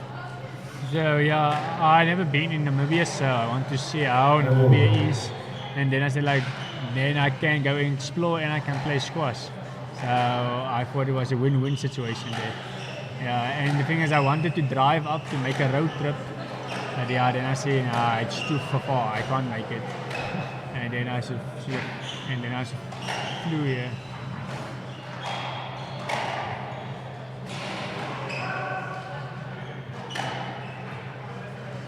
Oh, I love this angle. So you're also playing squash? Not really, just very socially. Oh, okay. Are you also playing in this tournament?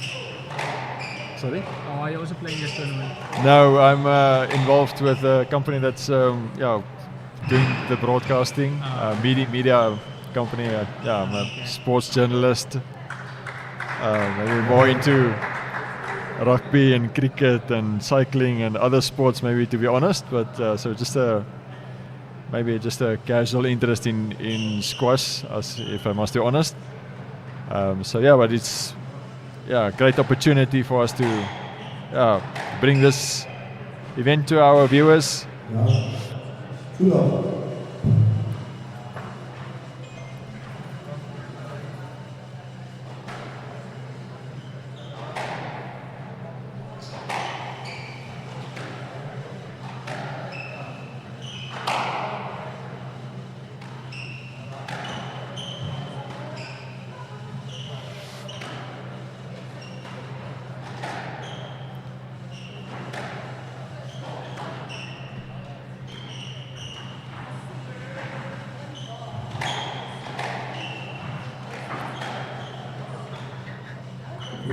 shot.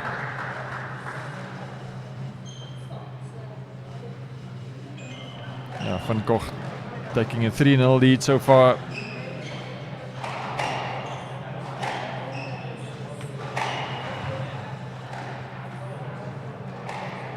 Oh, what a burst. Out of nowhere. Yes.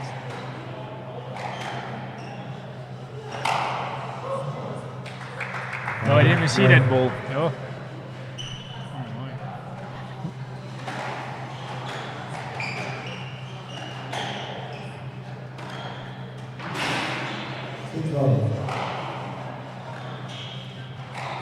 A bit of an unforced error there.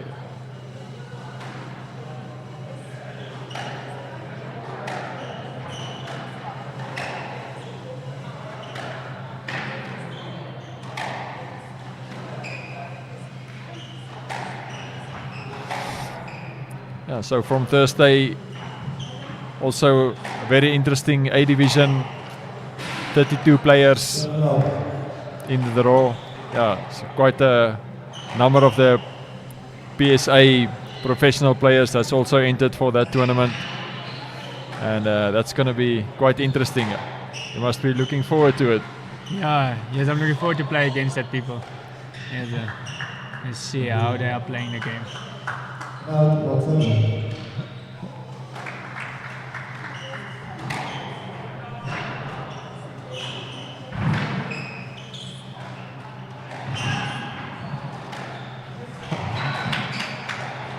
my goodness. Almost a good recovery there by Van Koch, having to get up off the ground.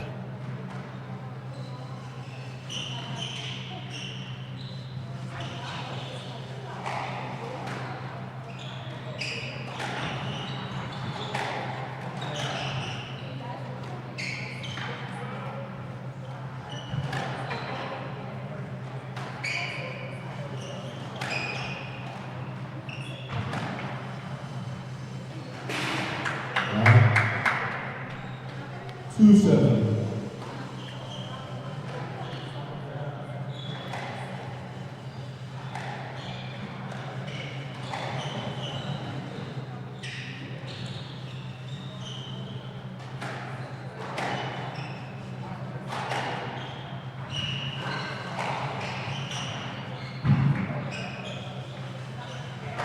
Oh, wrong shot there.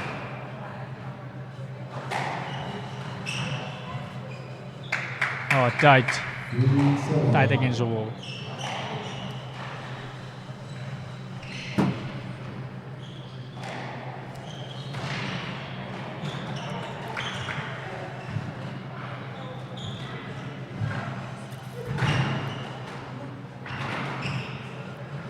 Oh, goodness.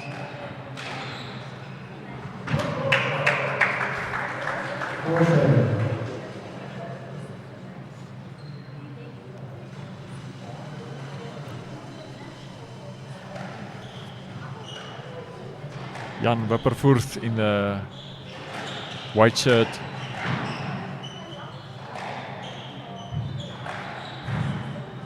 Working hard to stay in this match.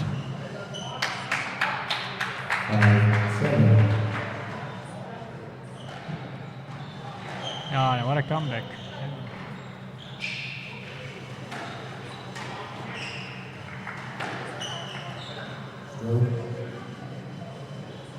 And out. 8-5.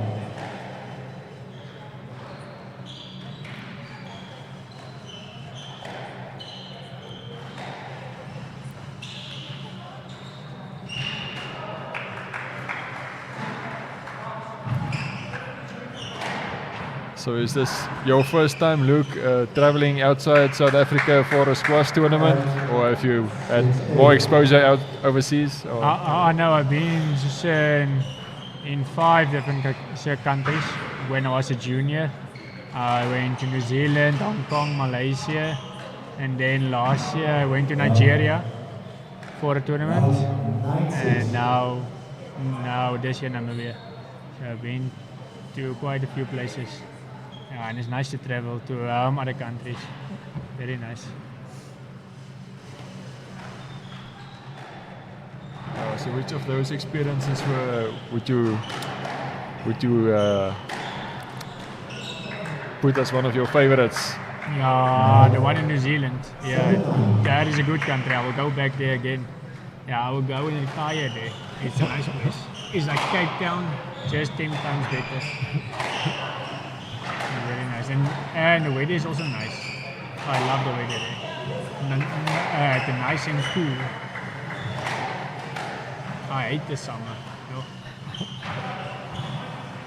Oh, tight. You see? Just keep it tight against the wall. 8-9.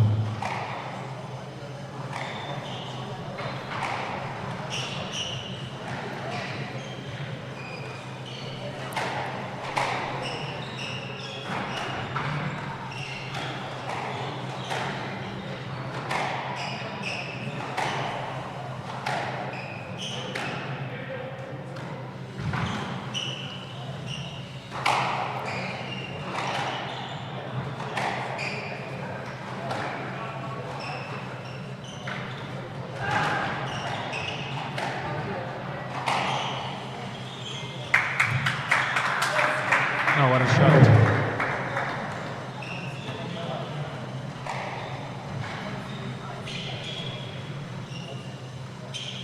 You're coming back from 7-1. 10-9.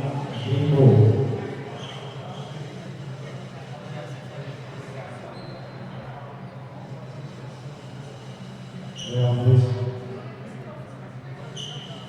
Van Koch in the blue, the 19-year-old looking to close out the set.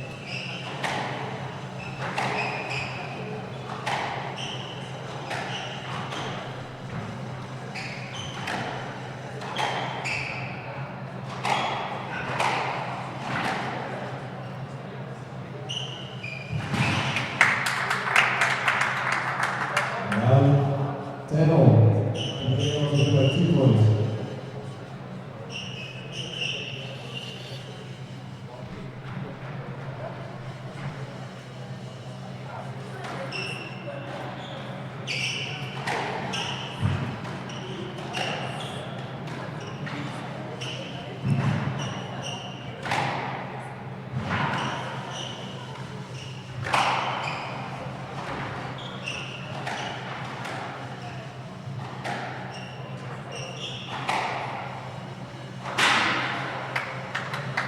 that was now unnecessary that. Number 10, game ball.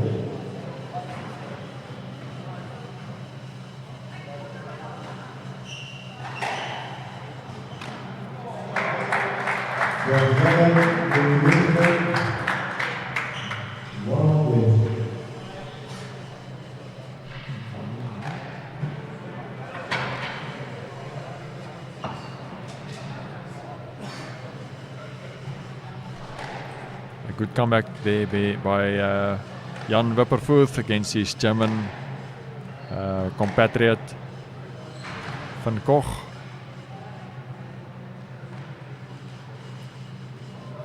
To even the score at 1-all.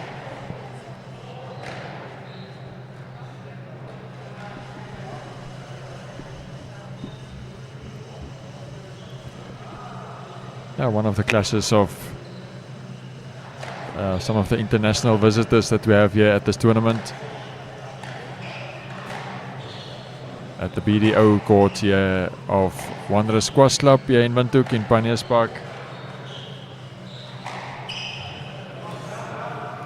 Yeah, if you're around, come and join us for the next two matches that we have on this court coming up after this one. Francois Hanekom Jr. from Namibia to play against Hosam from Egypt.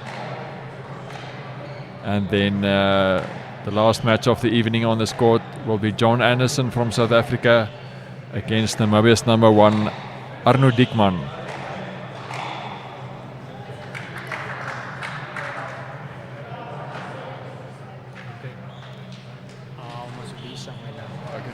Okay, thank you.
Tight matchup between these two German players.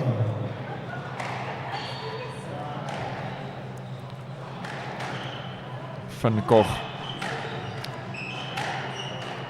looking to regain the momentum after his German compatriot Jan Wipperfurt took the second set to even it out at 1-all.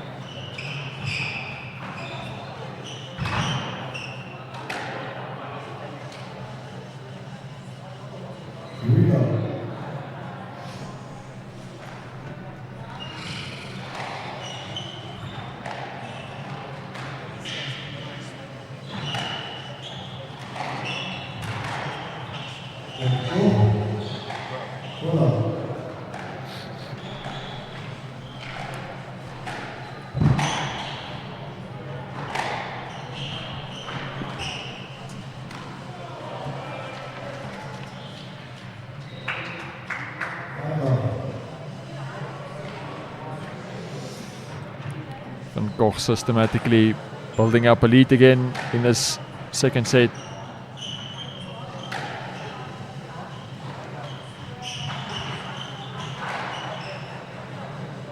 Jan Wipperfurt trying his best to stay in this contest.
Finally a mistake there by Van Koch.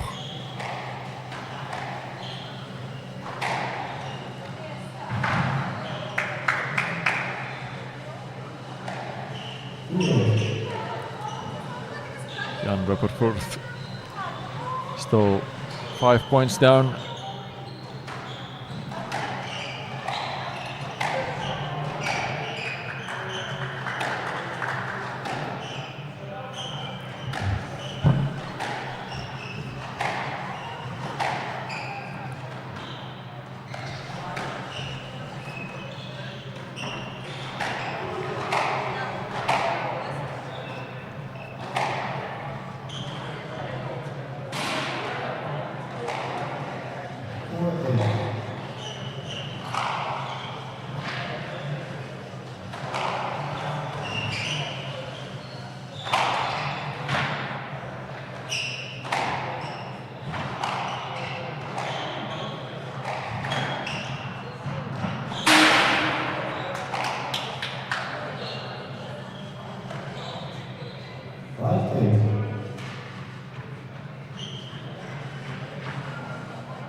Good comeback by Jan Verfort.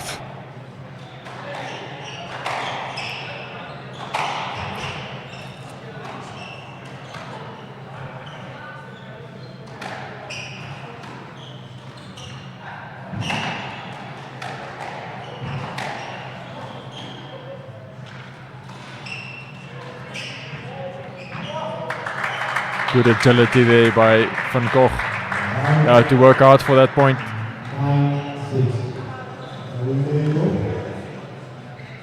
Having to get up off the floor. Seems he's injured his right ankle for a bit. Looking for a little bit of time to recover.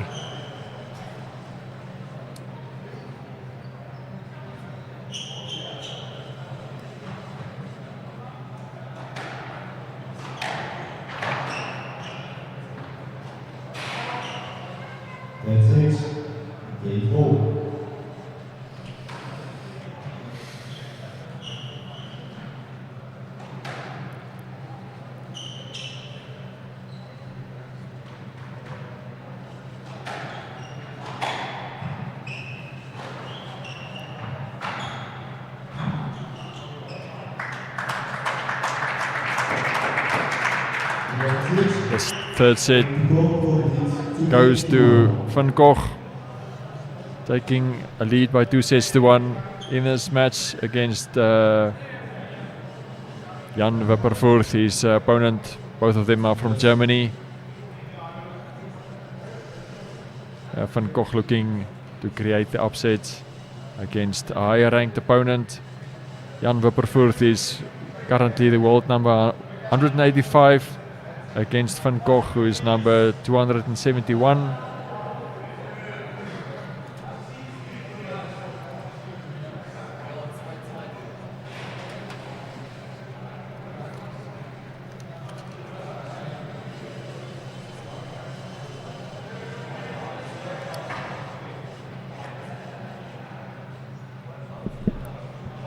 So just to recap some of the matches that we saw earlier. Sam Garretts from the Netherlands, 20-year-old, one of the highly ranked players in this tournament. He had to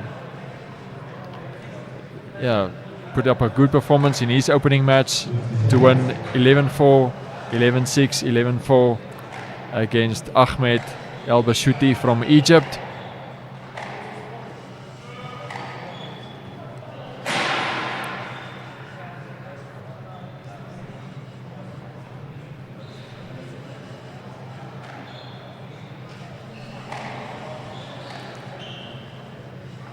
And we also saw Ali Tolba from Egypt overcoming Sebastian Hoffman from the Netherlands.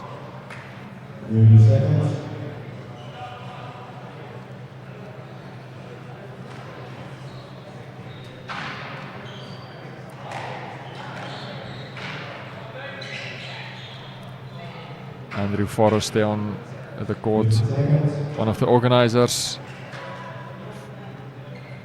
from Wanderers Squash Club.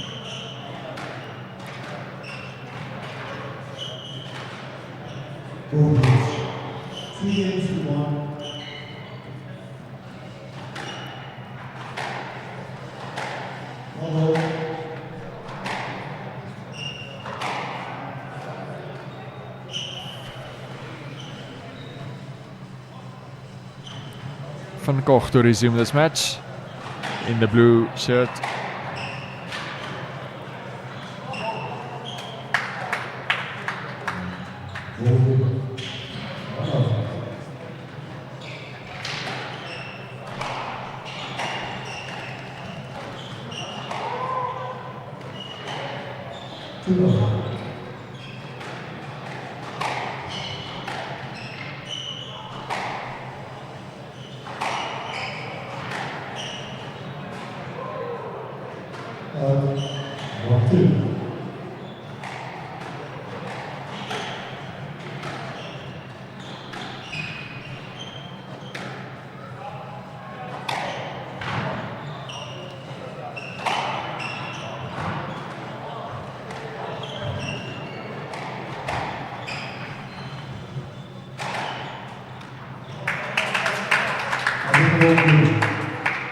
Van Koch trying his best earlier to make Jan Wupperfurth run as much as he can for that point.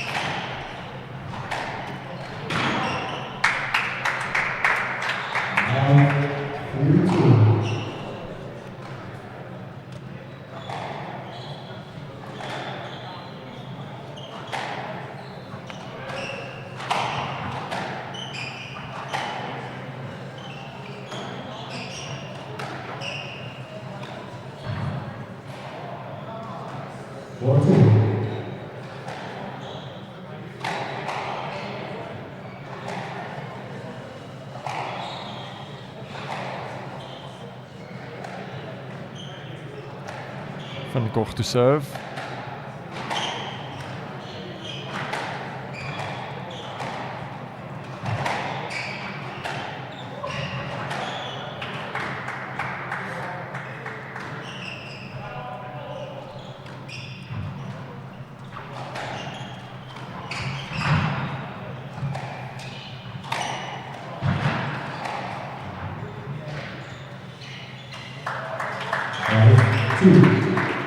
Good tactical read there by Van Koch.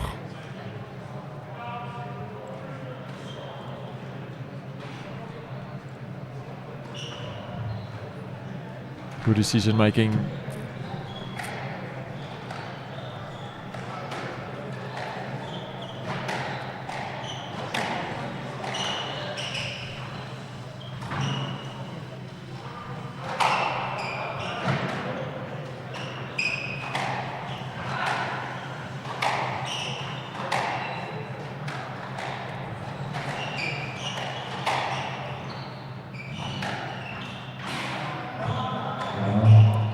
Good patience by Van Koch there until his opponent made a mistake.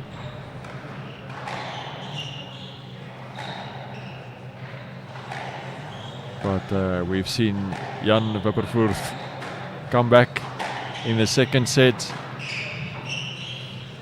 which he won 12-10. We've seen him come back previously from big deficits.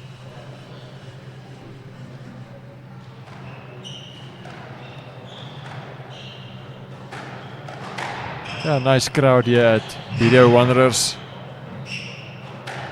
Squash Club in Pioneers Park.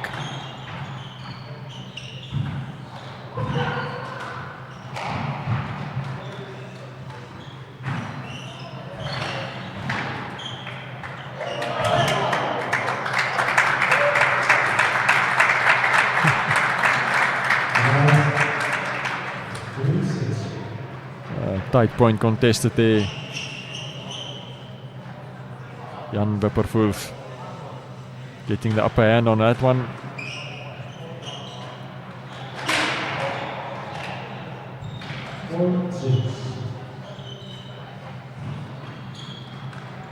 Coming back to make the score 4-6 now.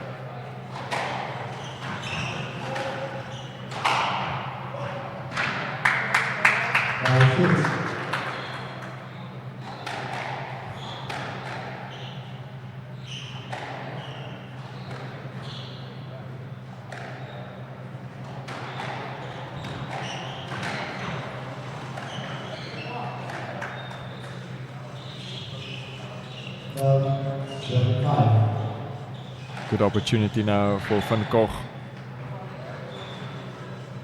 Regaining the serve.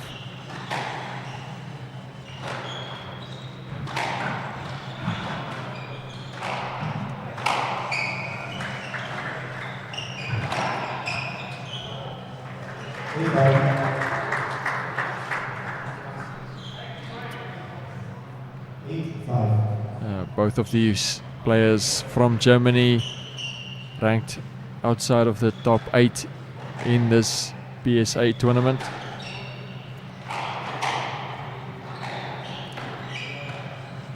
Whoever wins here will still have some tight matches to contend with.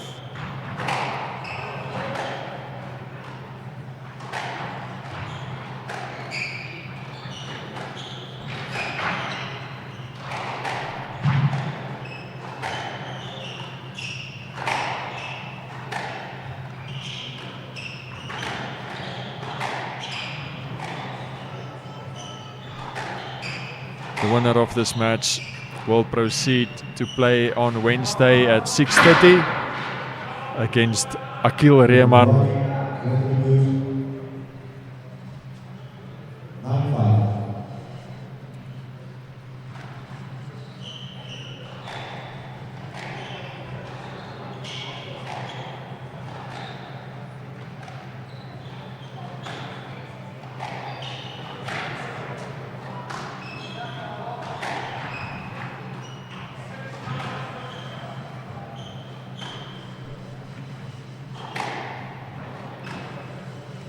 Akil Rehman from Austria will be the next opponent, who's having a bye in the first round, awaiting the winner of this match tomorrow evening at 6:30 at Wanderers Club.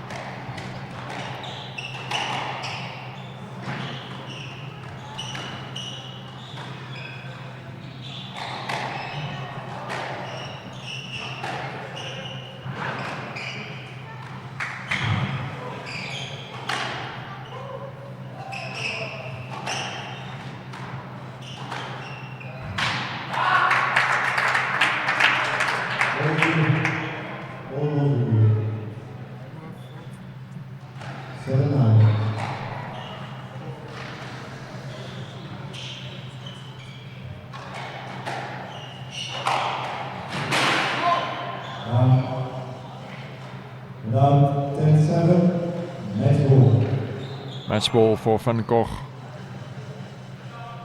He's at the upper hand for much of this match, looking to close it out.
Another long rally there. Jan Wipperfurth showing he's not going out without a fight.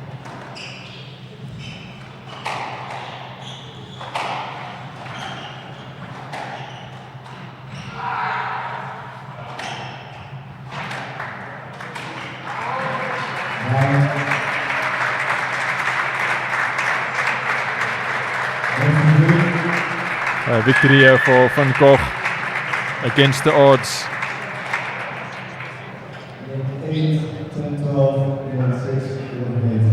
Beating a player who's almost 90 places above him on the world rankings. His countryman, this was a match between Germany's number 4 and 5. Van Koch taking it 3-1.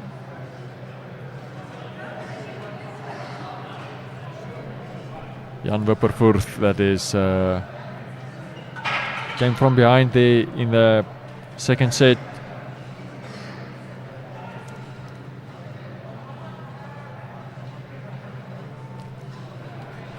Yeah, so the match to come after this one, Francois Hanekom Jr. from Namibia playing against Hosam from Egypt.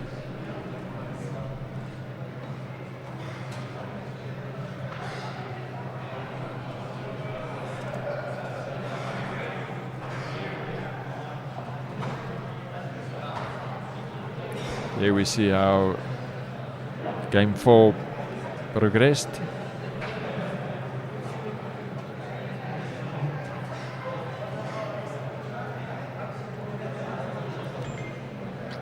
Francois Hanekom Jr. will be up in the next match, starting shortly.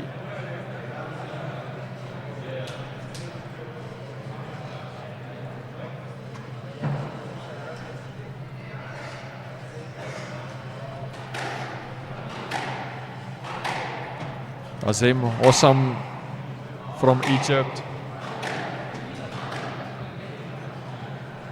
22 years old.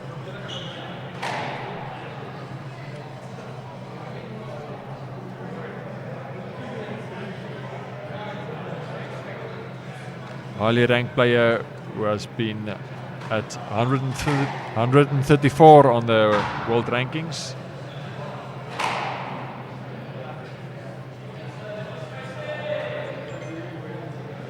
That was his highest world ranking position, was 134th on the world rankings.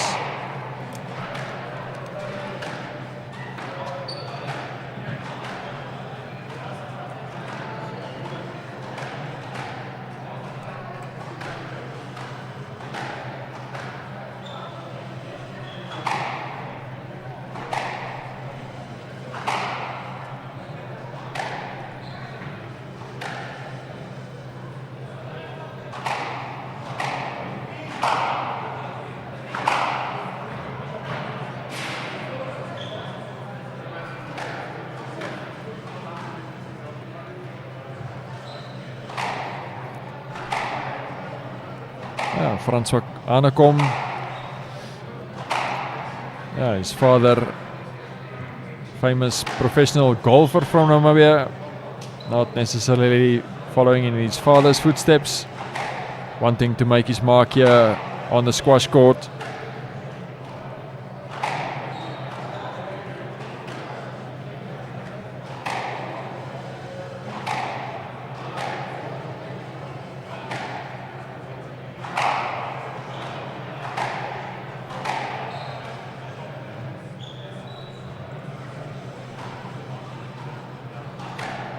Francois Hanekom, who has been playing much of his junior career in Cape Town.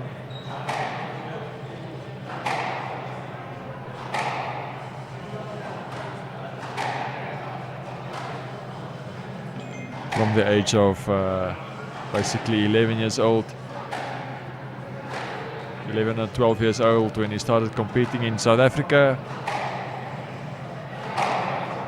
winning tournaments such as the Boland Junior Championship, and the Van der Stel Junior Championship in Stellenbosch.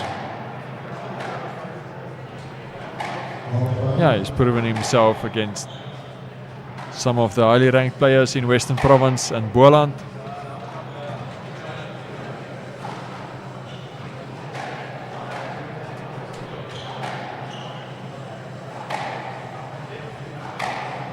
Yeah, he'll be up against a very experienced player, currently ranked 149th in the world, who has reached as high as 134. Yeah, Egypt, as we've seen, yeah, it's no secret the pedigree that Egypt has in the game of squash. And a tough task awaiting Francois Hanekom to make his mark in this match.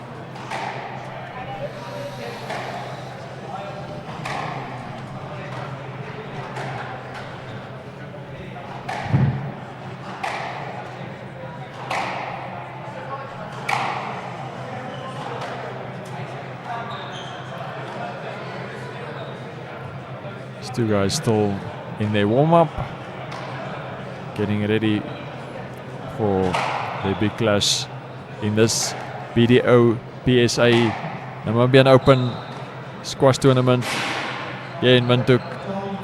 We've got some exciting matches over the next few days. The professional tournament.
Francois Hanekom, senior professional golfer, just taking a photo for memories before the start of this clash.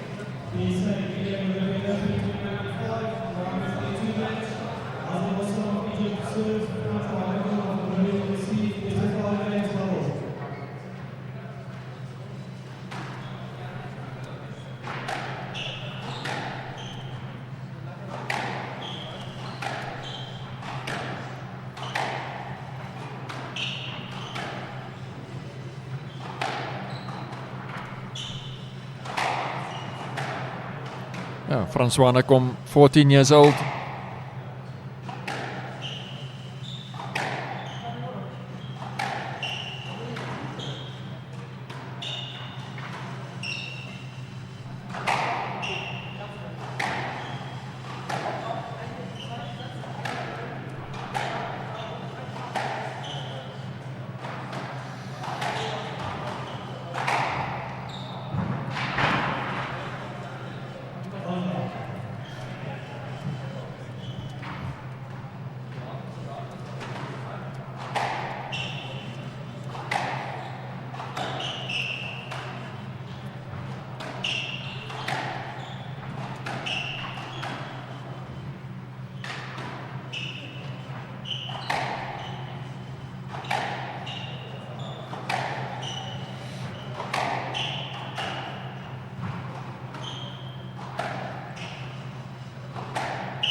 First point there for Francois Hanekom, loudly applauded by the Namibian crowd here.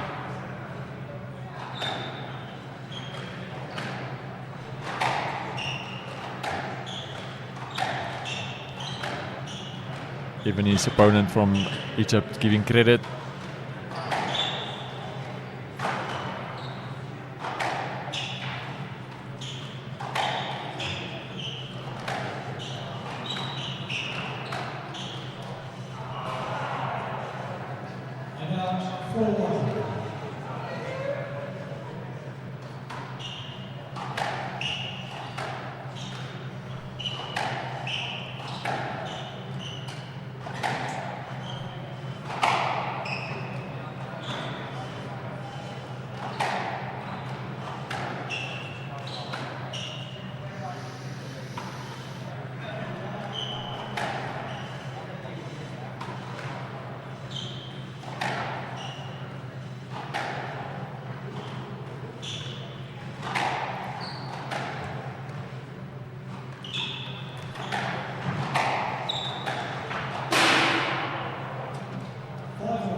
Yeah, tough task for probably the youngest player in this tournament.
A bit of an ambitious shot attempted there by Hosam.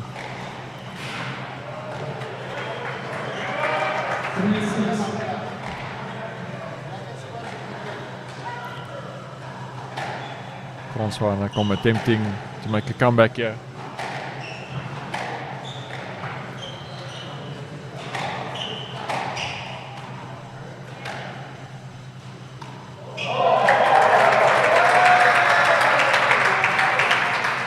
Yeah, for young players such as Francois Hanekom, the fact that squash will be an Olympic sport in 2028 in Los Angeles,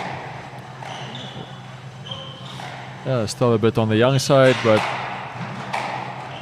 just keeping the dream alive and keep working and keep improving, developing their game.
Great rally there. Great play by Hanekom.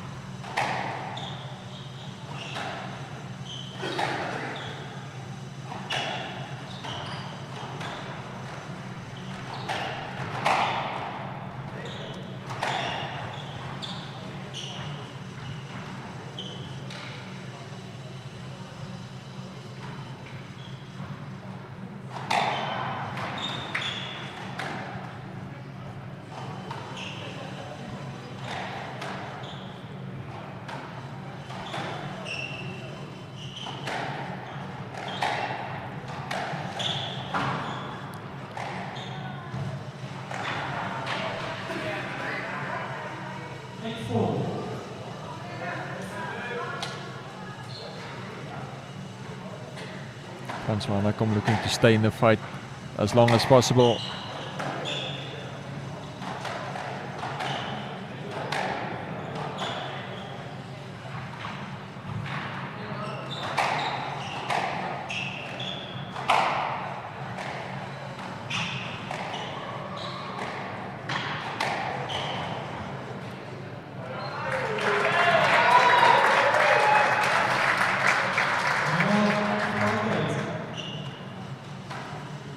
Patience paying off there for Hanekom.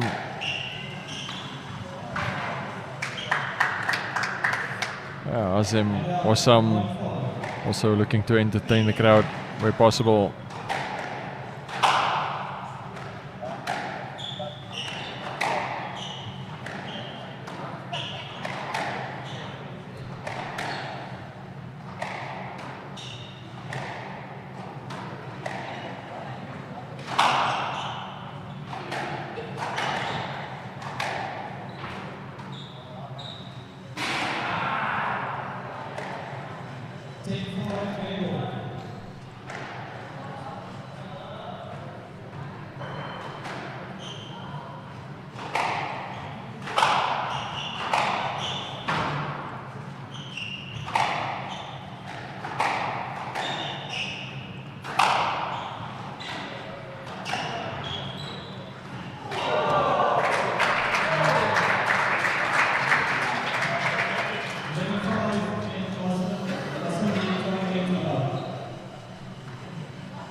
Yeah, match that the crowd has been thoroughly enjoying so far. The 14-year-old Francois Hanekom Jr. from Namibia.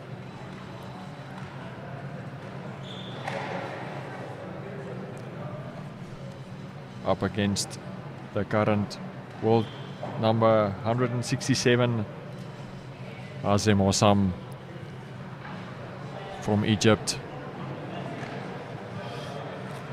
Tough match for the Namibian.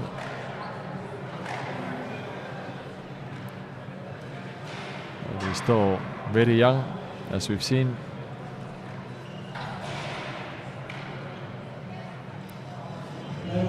But he's been looking to take his opportunities against a tough opponent.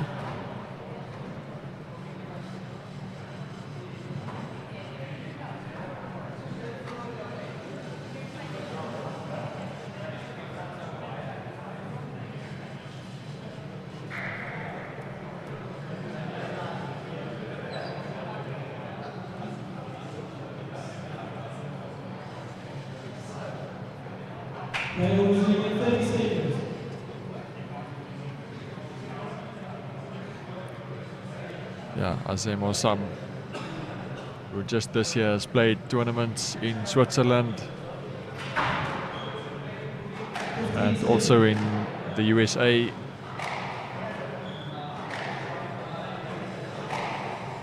And of course in his home country in Egypt.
First point of the second game goes to Hanekom.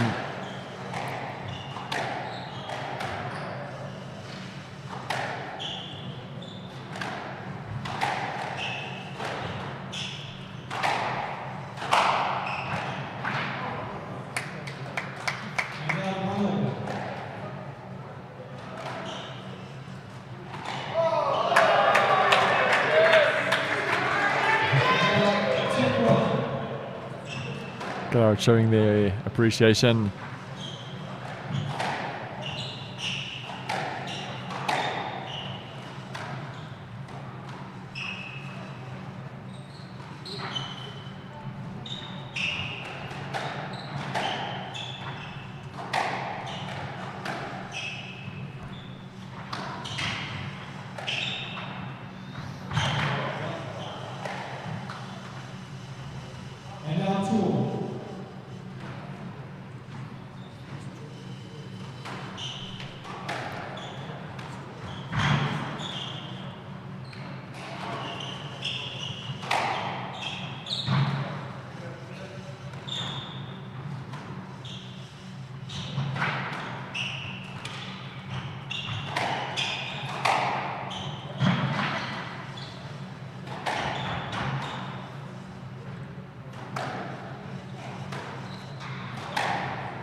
Hanekom taking the lead here in the second game.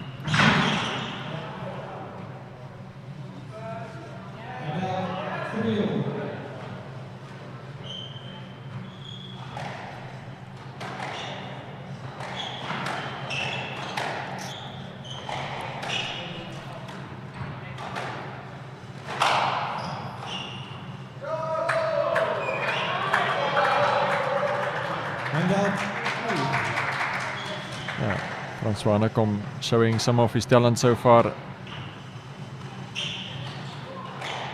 staying in the fight against this highly ranked Egyptian opponent.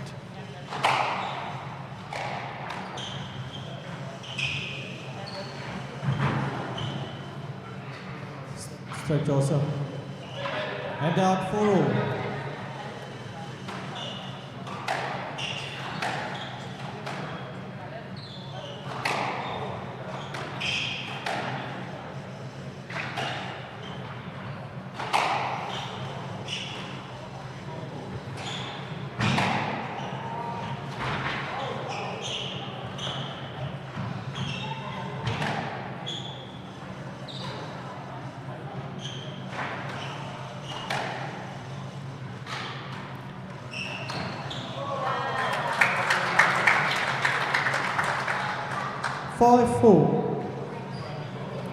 Yeah, the high bounce, quite a characteristic of this tournament so far at this Wanderers Squash Club,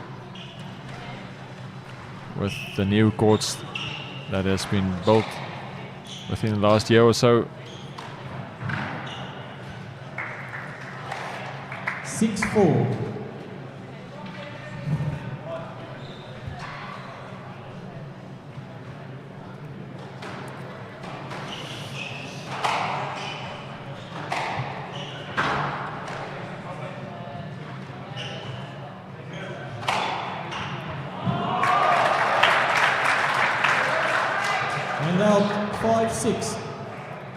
Yeah, another point for Hanekom, much to the enjoyment of the crowd.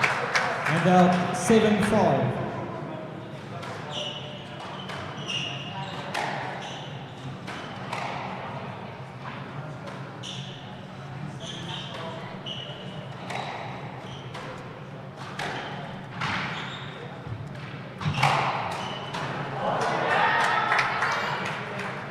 And out 6-7.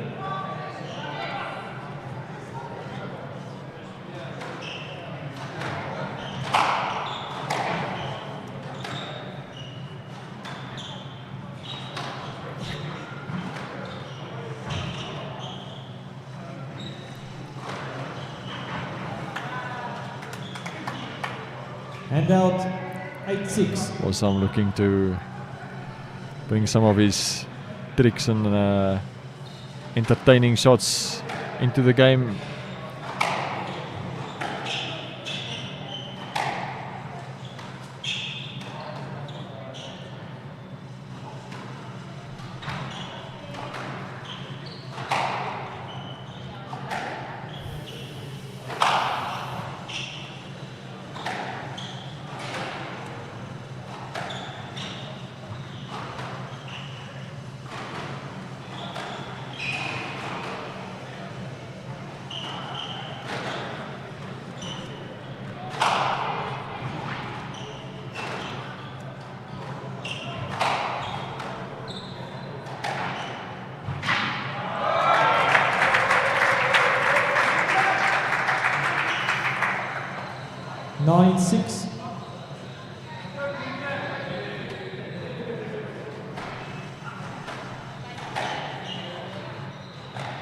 An important point won there by Hosam.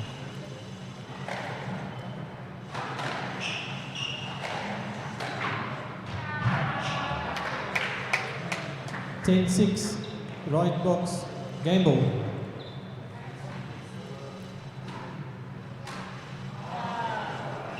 (11-6), game to Hosam. Hosam leads 2 games to love.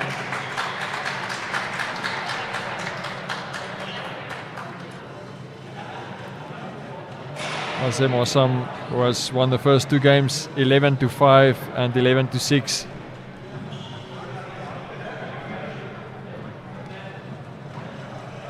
About 20 minutes since they've started playing. And Francois Hanekom doing his best to stay in this contest. He has enjoyed good support here from the crowd here at Wanderers Squash Club. 14-year-old player, great prospect for Namibia.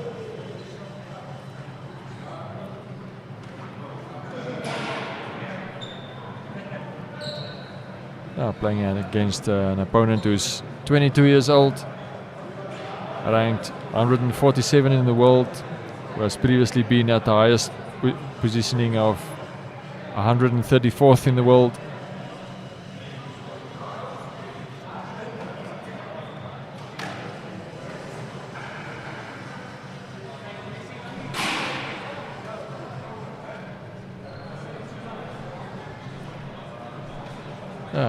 Great opportunity for all of the players participating here. Play will resume in 30 for the experience and building their skills.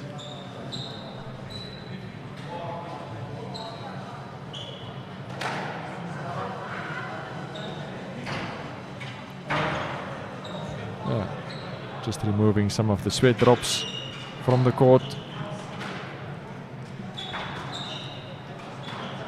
Time.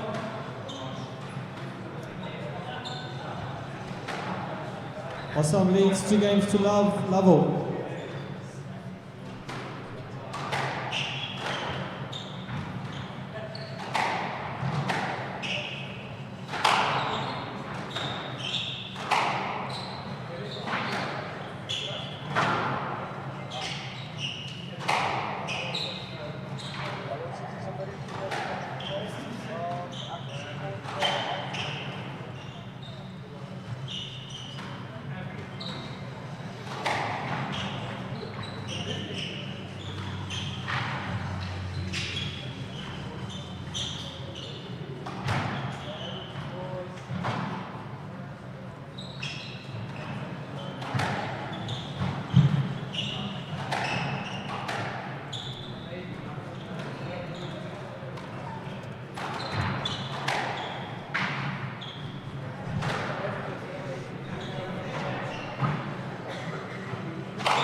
Good shot there by Francois Hanekom. And out 1 love. First point of this third game.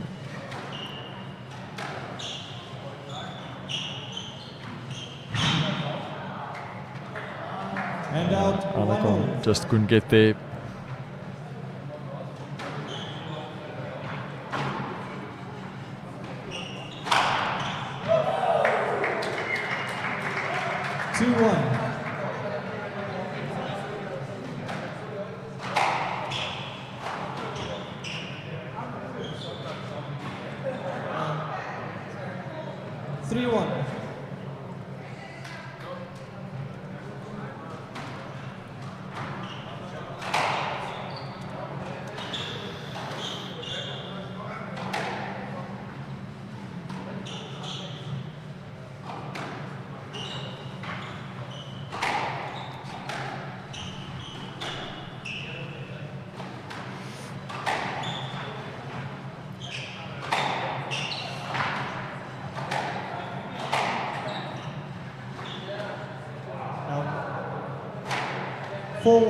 Left box. Hosam trying to take control of this match.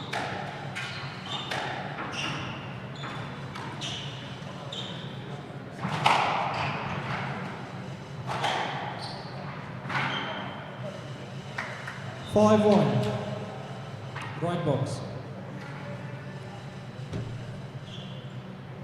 Starting to open up a good lead.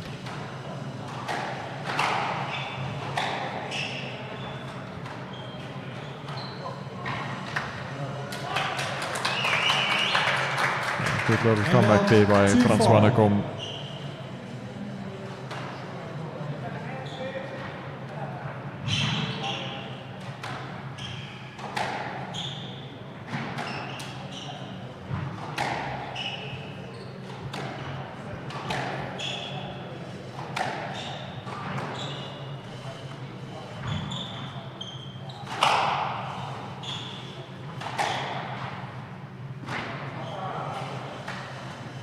And out 6-2.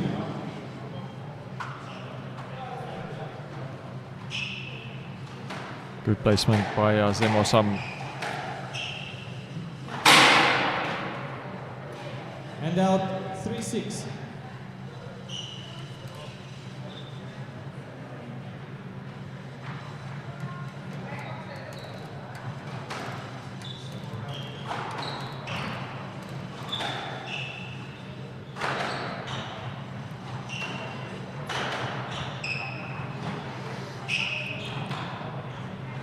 Strike to Hanekom, 4-6.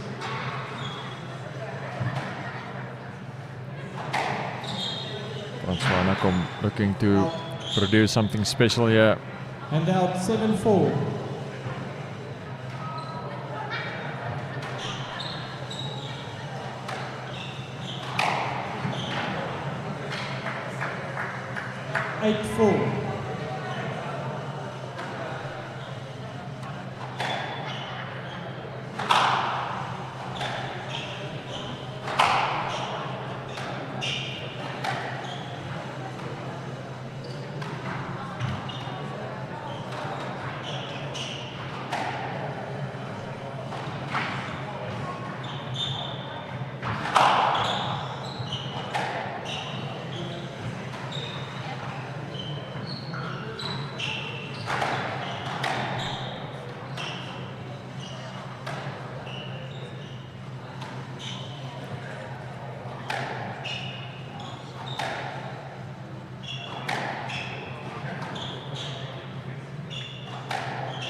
I think one of the longer rallies we've seen today in any of the matches.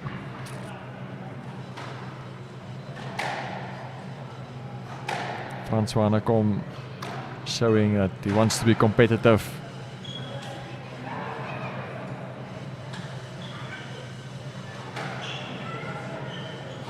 Never giving up.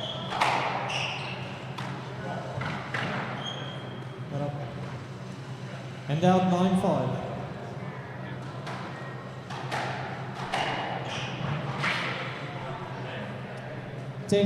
Match ball. 10 points to 5, the match point.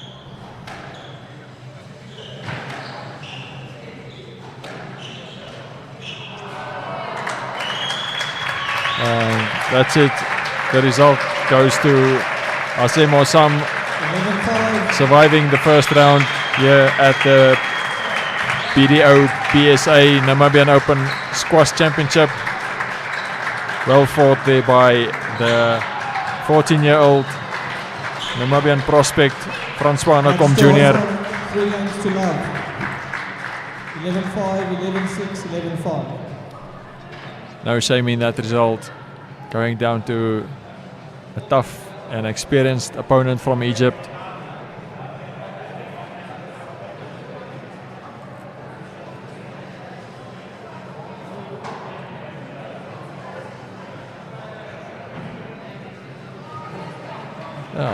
Guy who's 22 years old and that has been consistently in the top 200 in the world.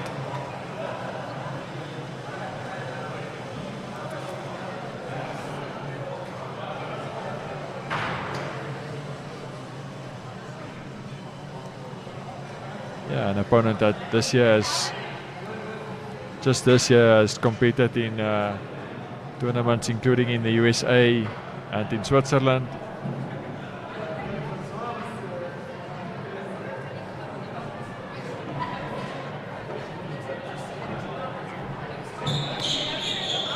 Yeah, so the match to follow this one will be between John Anderson from South Africa and Namibia's #1 Diekmann.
So just handing over the commentary to two of the highly ranked players in this tournament. You'll be hearing the voices of Sam Garretts of Netherlands and Blessing from Zimbabwe. Enjoy the commentary.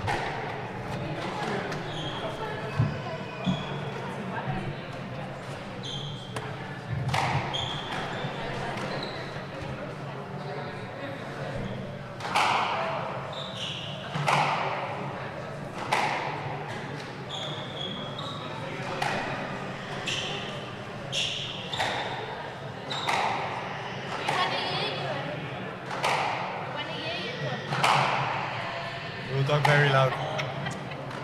Do you have to put this on or off? Hello.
yourself and just be close to the one.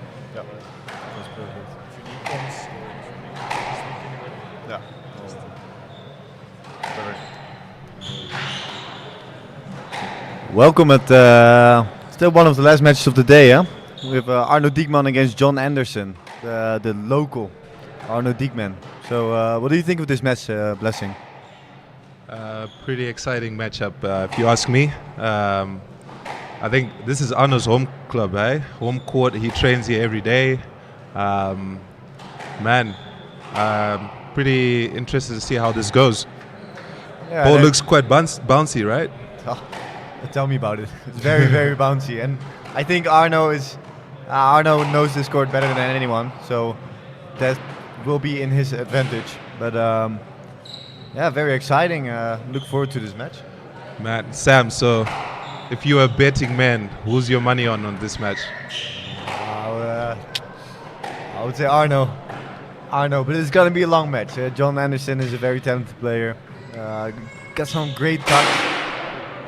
As long as he can keep his head cool, it's gonna be a very exciting match. I will go for Arno 3-2.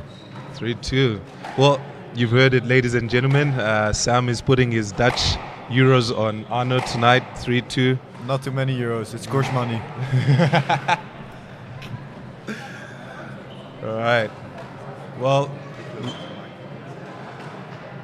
last match of the night, BDO Namibian Open 2025. Let's go. I bet on Arno. So, what's your guess?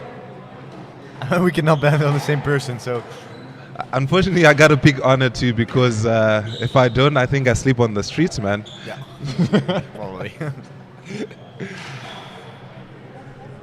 So, yeah. Also, this crowd, of course, is it's all rooting for Arno. His family's here, friends. So this is a big match for him as well. It can be nerve-wracking, honestly, if everyone is here to root for you. But Arno seems chill. He's looking forward to it, I feel like. Yeah. I mean, we've been hitting with Arno the past couple of days. You know, there's definitely some improvement in his game. Yeah, let's see how it goes. Do you know how old? Oh, that right age? there. Yeah. He's 20 years old. 20 years old. A young guy. Similar age to you, but you're turning 21 on the Saturday. Yeah, everyone knows that. If any of you guys see Sam around the squash courts, Sam is turning 21 on Saturday. Just fire him up with some shots.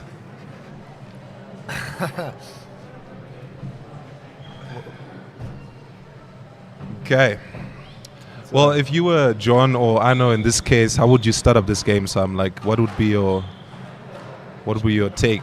It's what you said. This court is really bouncy. It's gonna take very, very long to score a point. So I would say keep it tight, keep it tough in the beginning, and make sure you work your opponent around. Don't give him too many angles. I feel like especially with.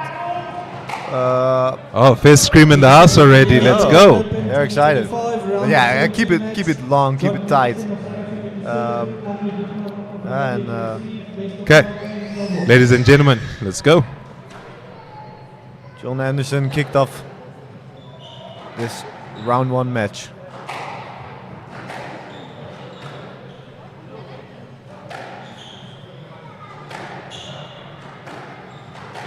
Both players try to find their length.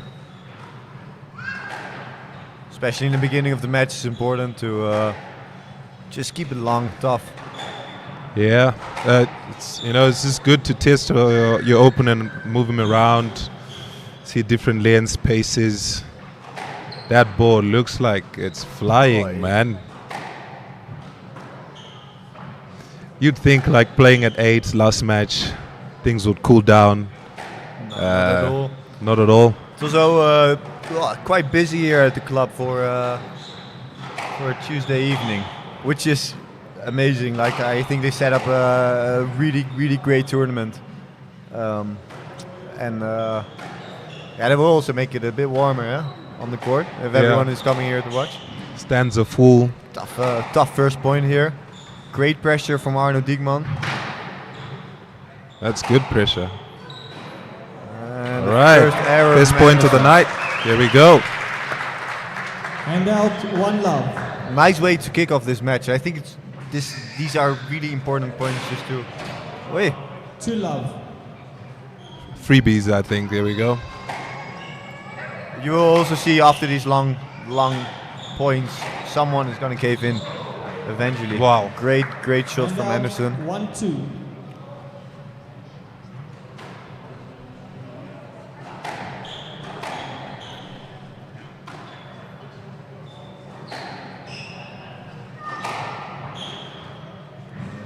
Good working both.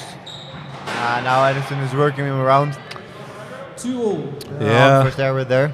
I mean, it's too early to say, but it looks like John is finding his length a bit better than Arno at the moment.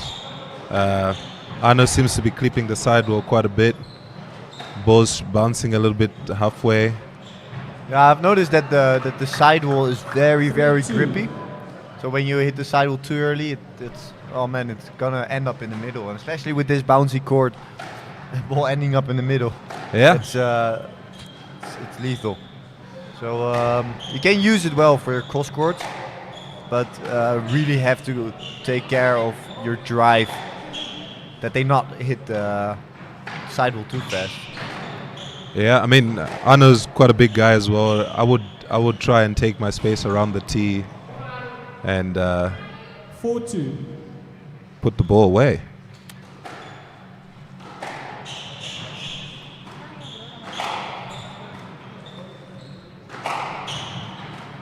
Out. All right, good pressure from Arno. And out, 3-4. As you said, it's a big guy, so around the middle he can take up quite a bit of space, which is like very that, nice exactly diving. like that. 4-all. Exactly like that. He managed to space there well. I think it was his shot. Yeah, I mean, if the ball's coming in the middle, it's bouncy. Take your space and put the ball away. Yeah, just don't play the ball in the middle, I would say.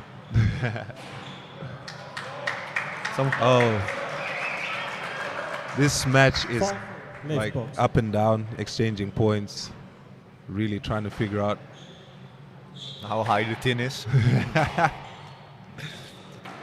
Do you know if this is like an 18-inch tin, or is it lower tin or higher tin?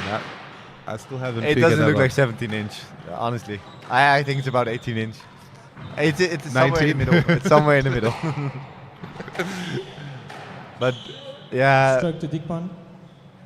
We squash players often say that when we start 6-4. playing the balls in the tin, then there must be. It's never our fault. Man, the best players, you also gotta have the best excuses, man. That's how it rolls.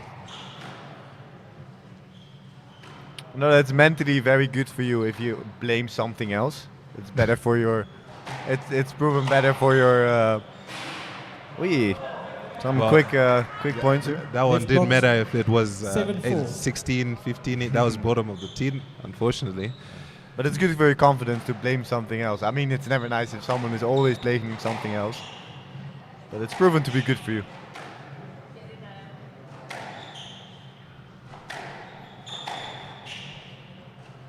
It's quite a bit of errors, this first game. Yeah, I think players a little bit nervous, trying to figure out how to settle down, get those shots in. Well, I think Arno's finding his groove, man.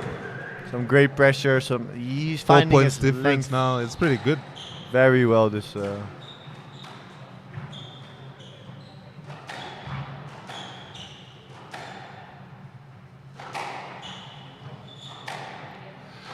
Yeah, one thing I've noticed, it's pretty hard to like follow up and move up at the tee and find like some volleys and stuff. Like that's why the burst kind of works well, because you're kind of low on the tee. When people burst, like it's like you're sitting down. Although it pops out a lot. Yeah, it's both everywhere. Both is a it can really work your opponent around, but it's also a tricky shot to play. And I feel like with this bouncy court, can can Can do set up the really bad. opponent, Yeah. set up shots for your opponent. It's pretty much. But that like trickle bows from the front, those kind of shots, because your opponent is more hanging backwards on his heels, because the ball's so bouncy. Those shots are quite. Yeah, and quite also good. trickle burst in the front is 9-4. good because it looks like a cross court, you know. So Yeah, definitely. definitely. Some fast errors from Anderson, and Yeah, Diekmann is now leading 8-4 in his first game. I think it should be 9, but I think If I'm it not- should be 9, yeah. yeah, if I'm not mistaken, it's a good start from Arno.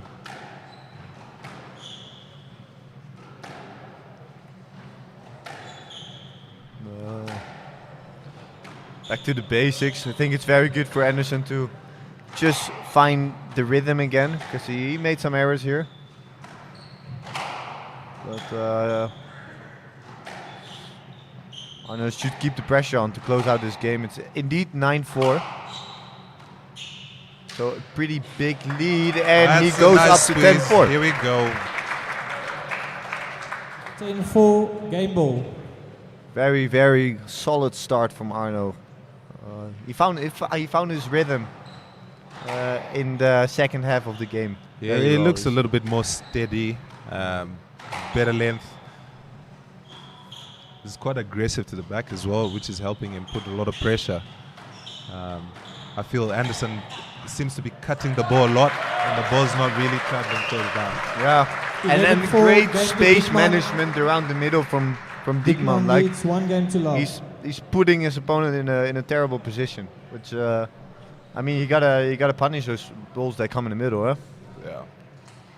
Very great start from Diekmann, and some work to do from Anderson. All right. So if you were, if you were in John's corner, what would you be telling John right now? Because 11-4, 8 minutes. Yeah, that's a tough start. I think he's feeling a bit nervous though, but I would tell him to. He must make it longer, especially longer, and be a bit more disciplined to the back corners. Patience, attacking more with the kill than with really the short balls, because they're not going well at the moment. He should first find some confidence before he really goes attacking. So I would keep it really simple. Yeah. See, 4-2 down, Play and will he, resume in 60 seconds. Oh man, he didn't win a point after 4-2. that's Whoa. It's that's crazy. 9 stat. solid points in a row. Yeah. What would you say to Arno if you were in his corner? Oh man, stay up, take space, keep putting pressure. I like how Arno is putting a lot of like aggressive shots to the back. Play will resume in 30 seconds.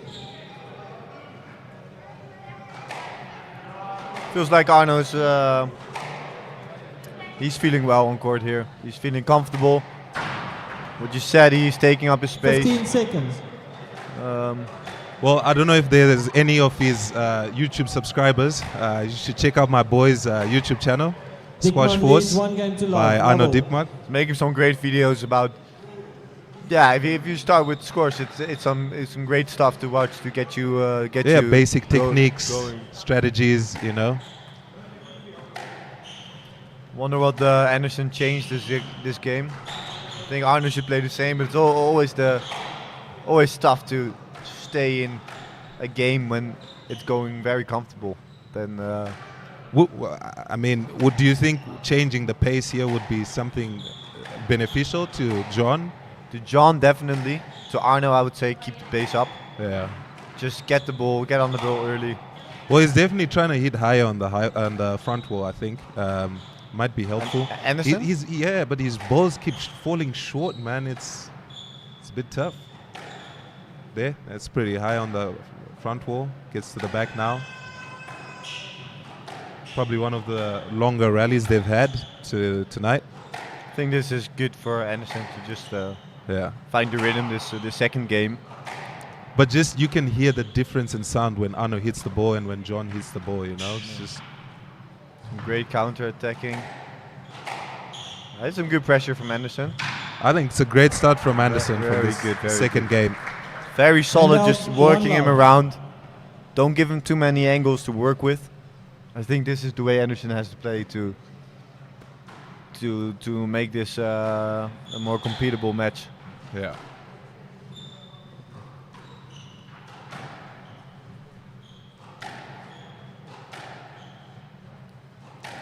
Well, and also interesting choice. He's choosing to play more on Arno's backhand. You know, wonder why.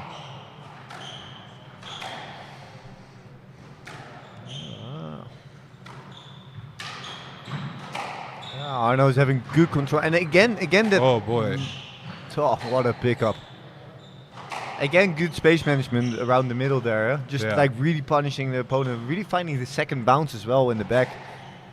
Yeah. That's some like great effort from But well, Anderson to get it back. I just figure out why he's playing on that backhand, eh? Yeah, I understand To why. love. Great point. I think Arno was dominating the points, but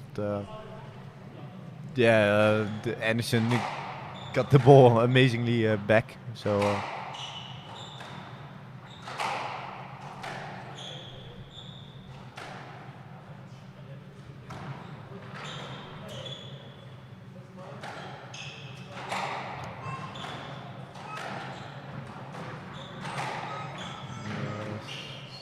very good pressure.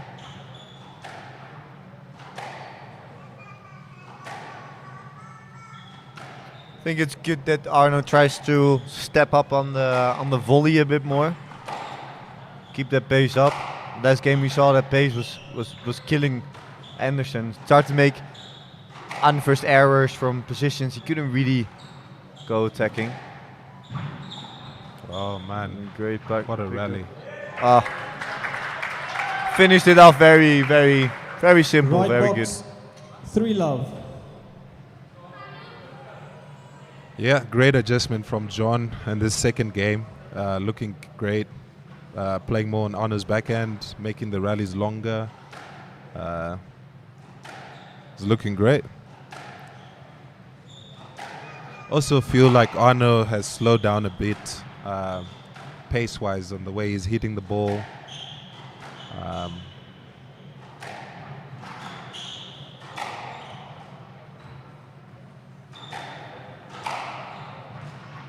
Man, that forehand, Arno's forehand is And out, dangerous. 1-3. Yeah, he's Pace-wise, he's his ball very gets there and he just smacks it. a lot of weight in the ball. A lot of he's finding his second bounce very well. Puts a lot of pressure on But Anderson. you know what I'd give credit to that of his forehand? You know what credit goes to the zip chip. The zip chip, yeah. It's a mini frisbee, and it's perfect for teaching also kids the forehand. It's great if they start with the swing. That's great to improve their forehand. Yeah, I mean, every day after training here, we've been going out to the cricket field outside the squash courts, throwing a zip chip around to each other, pretty much forehand throw. In this weather, it's not much things better than that. Oh, some great pickups, some great retrieving from Anderson here. Tough point. Oh, Arno. Bit lazy there from Arno.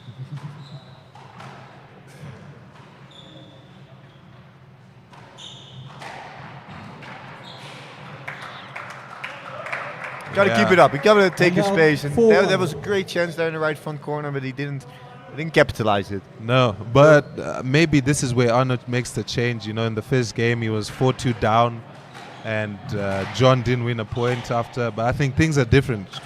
Change of pace seems to be affecting Arno a bit.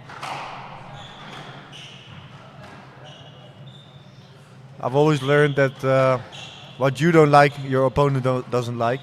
What you don't like, opponent don't like. It's 5-1. It always reminds me of when it's not going well. You can also do what your opponent is doing. Right. And here, mixing up the paces. Yeah, I think Arno is having a hard time with it. What you don't like, opponent don't like. As simple as it gets. Sam Garrett's 101 tips right there, gentlemen and ladies. Again, to all the squash players out there. Well, if you are in Windhoek and you like to watch some squash, please join us at Windhoek, Wondrous Sports Club in Windhoek.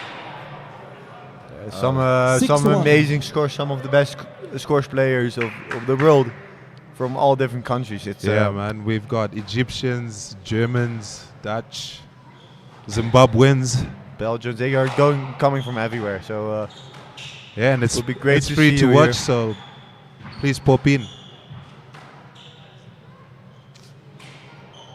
And yeah, see some of the best athletes in the world fighting on court. See if Arno Diekmann can find the game back. I mean, he's starting to do that thing again where he gets points back, and maybe this could be a comeback. What was your score prediction again? 3-2? 3-2, yeah. And I'm staying at it as well because it is looking exciting. Great working bows. Man, that working bows from John, I really like it. I mean, if I was Arno, I'd start a bit more like counter dropping a bit just to change up things. I would also throw in that bows just to change things around as well. 7-3.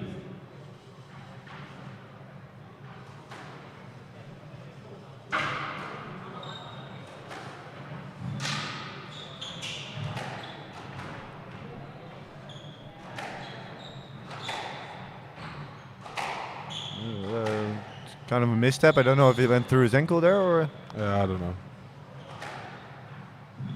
Some great subtle holds from Anderson.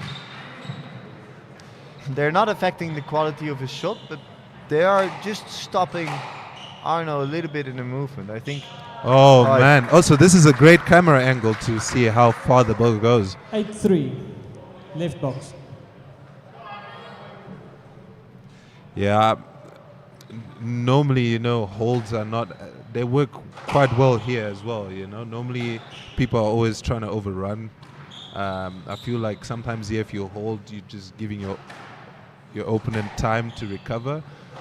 But I also feel like it helps you with your accuracy. Hand out 4-8. Just get a little bit more time on the ball. Yeah. Settle in your positioning. Yeah, you have more time here because the ball bounces back more. The ball bounces up. So use it. Both. And out 9-4. Especially from Diekmann, a lot of errors this game, eh? Yeah. It flipped. It's like the game just flipped. It's like this is how Arno was playing the first round, first game.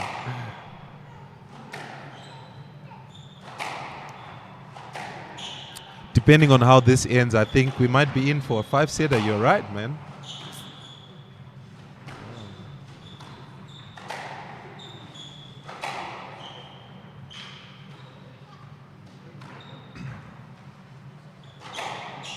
There we go.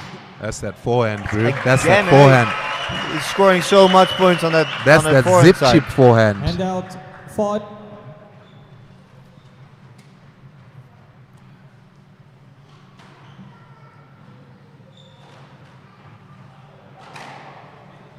And out 10-5, game ball. Right, coming to an end of the second game.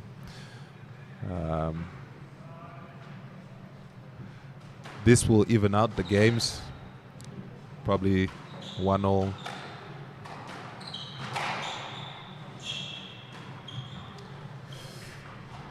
Yeah. Yeah. 11-5. Game to Very Anderson, good from Anderson, and 1 game all. a scream of relief, I think, as well, to just think find he's- himself in this match. I think he's fired up, man. I think he's fired up. It's a great game to see. A lot of pressure from Anderson this game. He closed it out a little bit, some small errors in the middle, but he kept it very, very steady, very high pressure, temporizing. I mean, you Great saw game. in the very early stages of this game, he made it a bit longer. I think that made Arno a bit passive. You know, he didn't really put much pressure or pace consistently. Especially when he did have the chance. Yeah. I felt like there was a little bit of a lack of effort. Like hesitance, you know, he's Yeah. hesitating to keep putting on that pressure. But well, you guys can't see it, but we can see that Arno's got the Dutchman Sebastian Hoffman in his corner, and John's got Devalt, Play will resume in 60 Damien, seconds. some of the other South Africans here competing in the tournament. Always good to see players supporting each other and helping each other in between games. Court cleaning is also getting their steps in. I don't know if Osman's Steve doing a knows lot how of to clean a everything. court, man.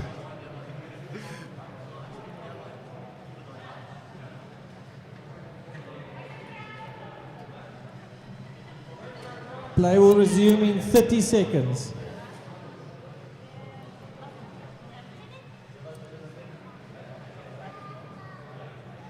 Seconds away. Scenes at the club. Looks like Arno is walking around a bit, trying to reset his 15 mind, seconds. get back into this game. Players back on court, please.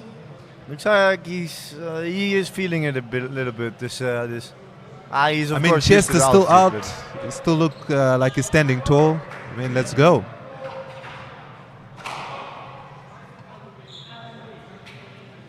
One game all. Anderson to serve. Lovell. Right, getting into the third game. Let's go.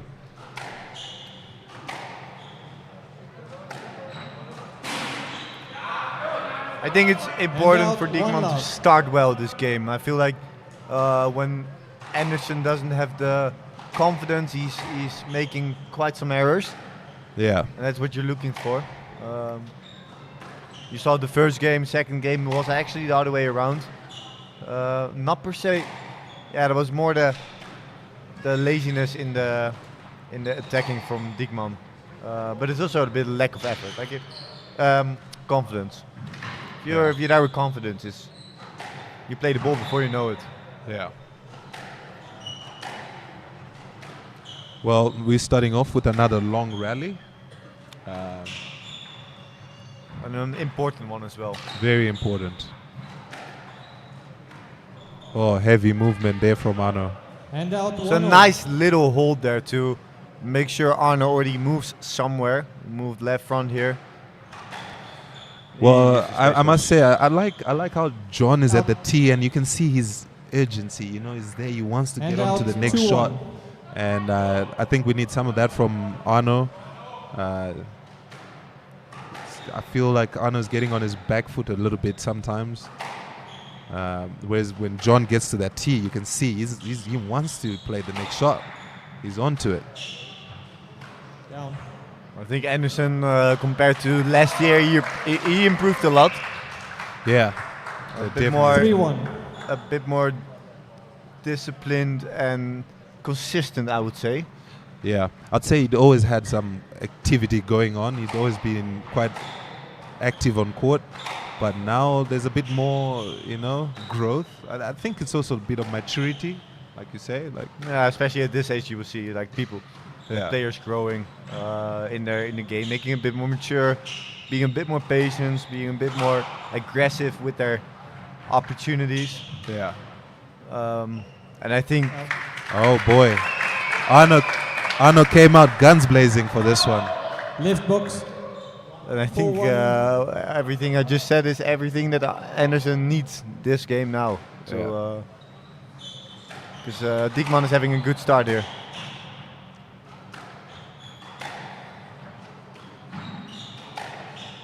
So Sam, what's your take on like on lobbing here? Because I mean, I haven't seen a lot of lobs being used. And Sure. out 2-4. It's tough because the ball is very bouncy, but you also have to know that there's not a lot your opponent can do from it. Yeah. Attacking from the back, it takes too long. The ball's too bouncy. It's not going to happen very often. Yeah. But from that lob you see here, the ball bounces up quite a lot. You do have some space on the ball to play that good cross court. But sometimes you gotta It's a good resetting shot. you You know, have if to you want to reset. reset, sometimes it can turn out to be attacking. If you know, oh my goodness, very good. It doesn't with the lob. I feel like it doesn't matter. Really, like of course you want it to fall good, but also if it doesn't fall good, like what's your goal with the lob? Yeah. You want to get the ball behind your opponent and get back on the tee, and if you get that goal, then everything that's better. If it falls well, then it's just take it. But it's not your goal with the lob. Yeah. So always when you play the shot, think about. So like that. I mean, that was nice. quite a lob, but it opens up the court a lot, and then Anna puts in that And out heavy 5-3. zip chip forehand of his, man. Especially there around the middle on the forehand side. Yeah, every ball you play, you gotta think by yourself, like, why am I playing this shot? And if you get that goal, then goal achieved. And if it falls in the nick, then very nice, but not what you play it for. And out.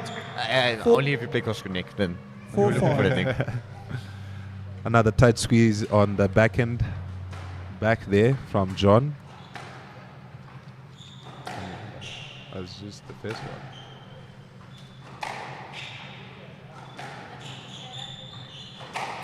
Tough game here until like it's going very, very in two ways. It's now important for the one who can stick to their game the longest, who can that's a be stroke. mentally strong to find this out. Man, if I was Anna, And I'd keep out playing that ball 6-4. on the forehand. That zip chip forehand.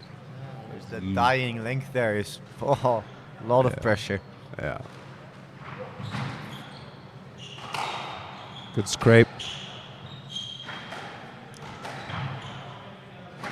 It's a big guy, huh? Very big guy. Good pressure. But I feel like he can follow up a little bit more. He's standing quite Low on the tee? Or what? Yeah, low is not Bad. very bad on this court, I would think, but just a bit more hunting for that volley. It's a bit more to the side. If he plays a And good out drive, 5-6. like he plays a good drive to get a bad shot, like step Yeah. on a bad shot.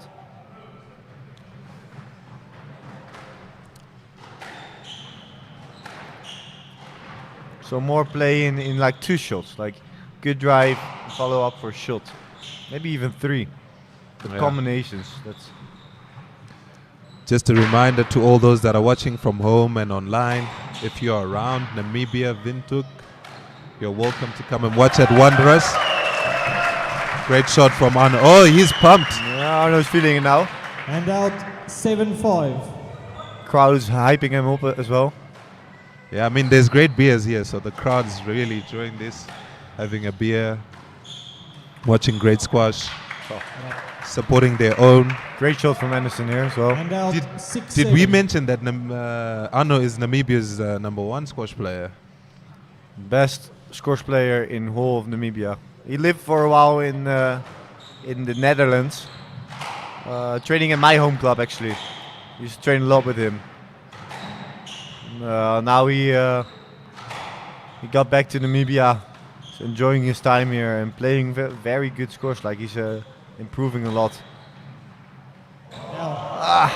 Oh man, That's that 18-inch 7-0 tin there. left Yeah? box. maybe 22, man, at this point. Yeah. It's getting bigger and bigger.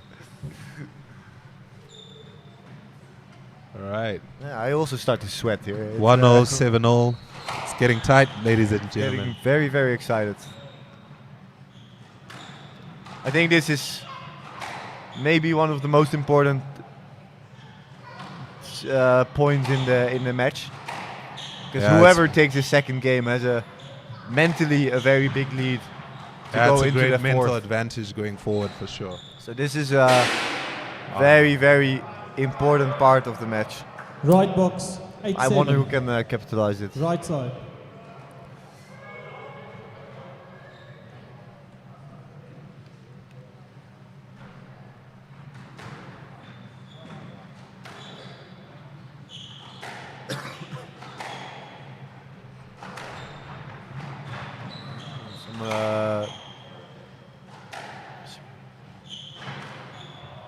Oh, twice in one rally. We haven't 9-7. seen that ball yet. Actually, I haven't seen it the whole day. Yeah, But the well. reversed angle from the back, and they worked surprisingly well. Yeah. Oh boy. Hand out 8-9. This At this better be a point- very long point. This. Lungs are heavy.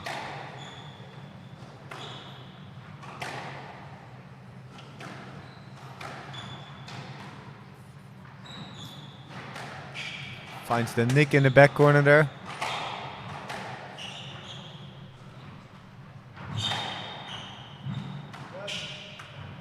Sorry. Incredible achievement from both players. Absolutely. Stay in. Oh man. Some Hand out 10-8. big Game screams ball. from Anderson. He got. Yeah, I got think 2 game Anderson balls is here. pretty pumped up, man. He keeps letting out those huge screams. 2 game balls to get in the lead. And a very, very Arno tight fighting set. back, man. I love this match. What a Hand match. out 9-10. Game ball. Would be great if they go to tiebreak.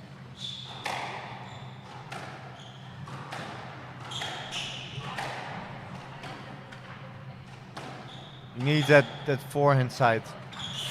Ah. 11-9. Oh, Game to wonderful, Anderson. wonderful Anderson counter. leads 2 games to 1. Both from Anderson. Got quick on the ball, and the moment that Arno was standing a little bit backwards, he was he found a great boast there. So Bless, you've been in been a couple of days in Namibia now. How are you enjoying it? I heard some rumors that you will be on a TV show, on a cooking show on Thursday. Yeah, so I got invited to a TV show in the morning to obviously eat and talk about squash. Pretty excited about it because, as you know, man loves a braai. Yeah, definitely. It's actually bullshit that I heard some rumors because I will be in the same show. Yeah, well, it's definitely one of the few things we love about coming to this country. Oh, the food is Food great, is amazing. People are wonderful. I mean, yeah. It's just the whole ambience that is hanging around here. It's just very welcoming. Resume in 60 seconds. Very, in Dutch you would say gezellig. Yeah, It's heel just, gezellig. Yeah, it's just very warm. People. I mean, as we are talking now, people are smiling at us. It's pretty great country.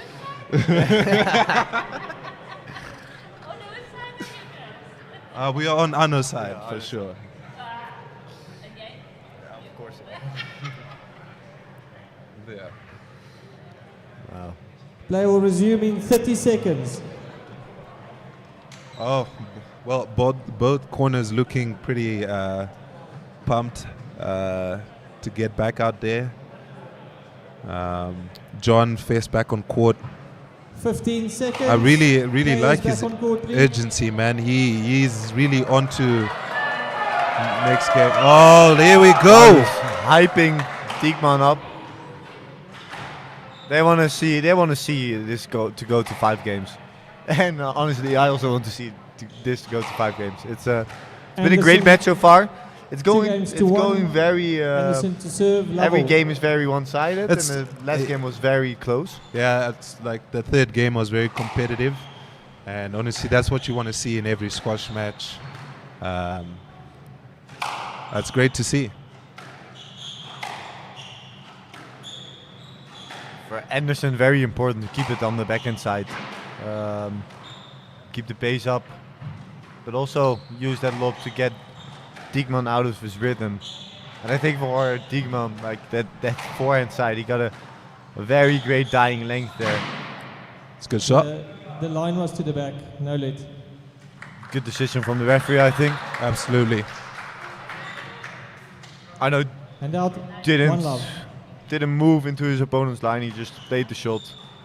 I mean, that's what I was trying to explain, Now you know, one because more. the ball's bouncing a lot, like, and if the ball's coming back in the middle, if you just hold your position, take your space and hit the ball in the space. It's pretty much a great shot. He does it a lot more on the forehand, less on the backhand. I probably feel that's why John is exposing his backhand a bit more. And out 2-1.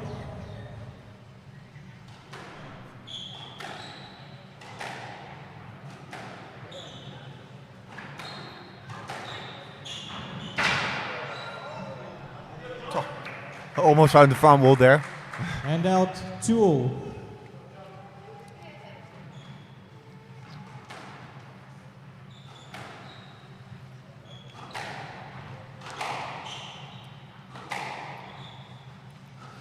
So Sam, you are still in the tournament.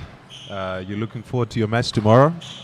Yeah, very much. I think on these courts it's... Oh man. You want to talk about that point a little bit? And out 3-2. Again, he's taking his space on the forehand side really good, I think. I mean, if the ball is bouncing. Yeah, there's no intention of blocking whatsoever. It's just punishing the bad shots of Anderson. Like, he's creating his own interference there. Yeah. Dive and... Oh boy. Sorry, some great retrievement. Oh man. Referee can't stop the rally here because of the sweat mark. Oh! Bonkers! What a wonderful point. What a great rally. Amazing retrievement from Anderson. But yeah. Arno quickly wants to go through. He likes to see him struggling, huh? Yeah. Absolutely. So also I felt like on this court it's something you want your opponent. You want your opponent to see them struggling. Like, that will give you the extra boost, because on this court you will be struggling. There's barely any oxygen to take in. It's pretty dry, and some players will cave in. It's also not that easy to put the ball away, you know. So. Yeah. Again, some errors there. Huh? Yeah. And out. Again, some 5-3. errors from Anderson this beginning of this game.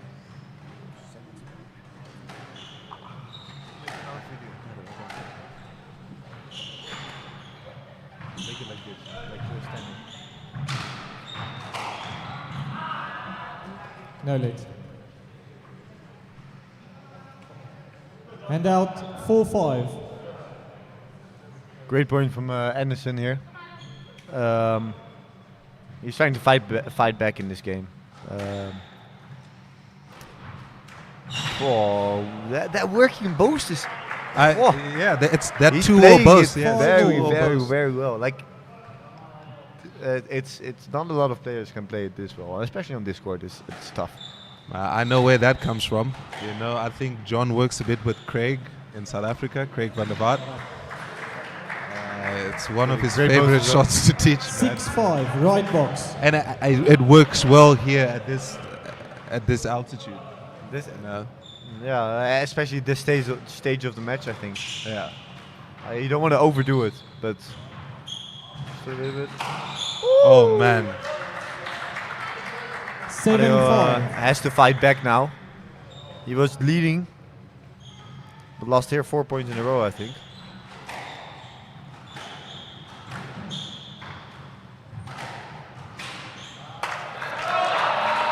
A bit greedy there, eh? Out of balance. Out Well, not 6-7. greedy, it's just out of balance. I think Anderson will be able to step up his game, because he got great touch. Oh wow! Ball was good. No, he just framed it and it spinned up. It was a good shot, yeah. You see him fighting for the points, but I No, think he can 8-6. improve in his maturity in the game.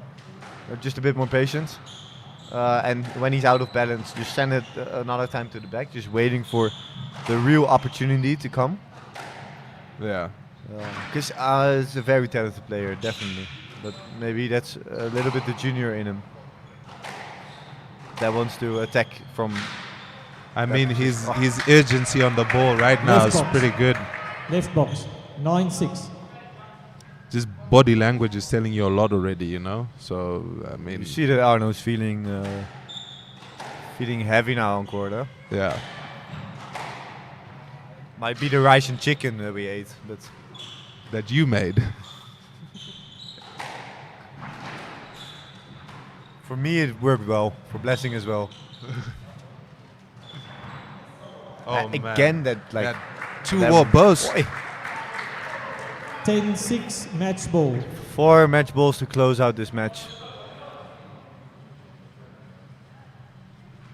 Question is, can Arno Diekmann find a way back in? Way back in the match.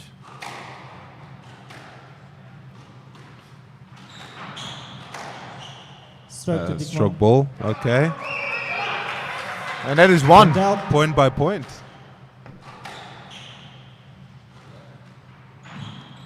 Arno putting in his own two elbows. Anyway. 11-7. That's it, ladies and gentlemen. 3 games to Great, 1. great match from both players. 4-11, 11-5, 11-9. Showing respect to each other. It's an amazing fight. Crowd loved it. Yeah, We loved it. great fight from both players. Credits to Anderson, very well played, especially at the end of the match. It was just not a lot of, not too many errors. Great working shots, working Arno around. And you want to do that with this altitude. You want to work your opponent around rather than making the points more. Yeah, well, ladies and gentlemen, this is the PSA BDO Namibian Open 2025, round of 32. John Anderson taking that one 3-1 in 43 minutes. Great match. Just another reminder, you are welcome to come to Wanderers Sports Club. Yeah, it will be great to see you here. Do you know who Anderson will be playing in the next match, Blessing? I don't know, I have no idea. I think it's all. Okay.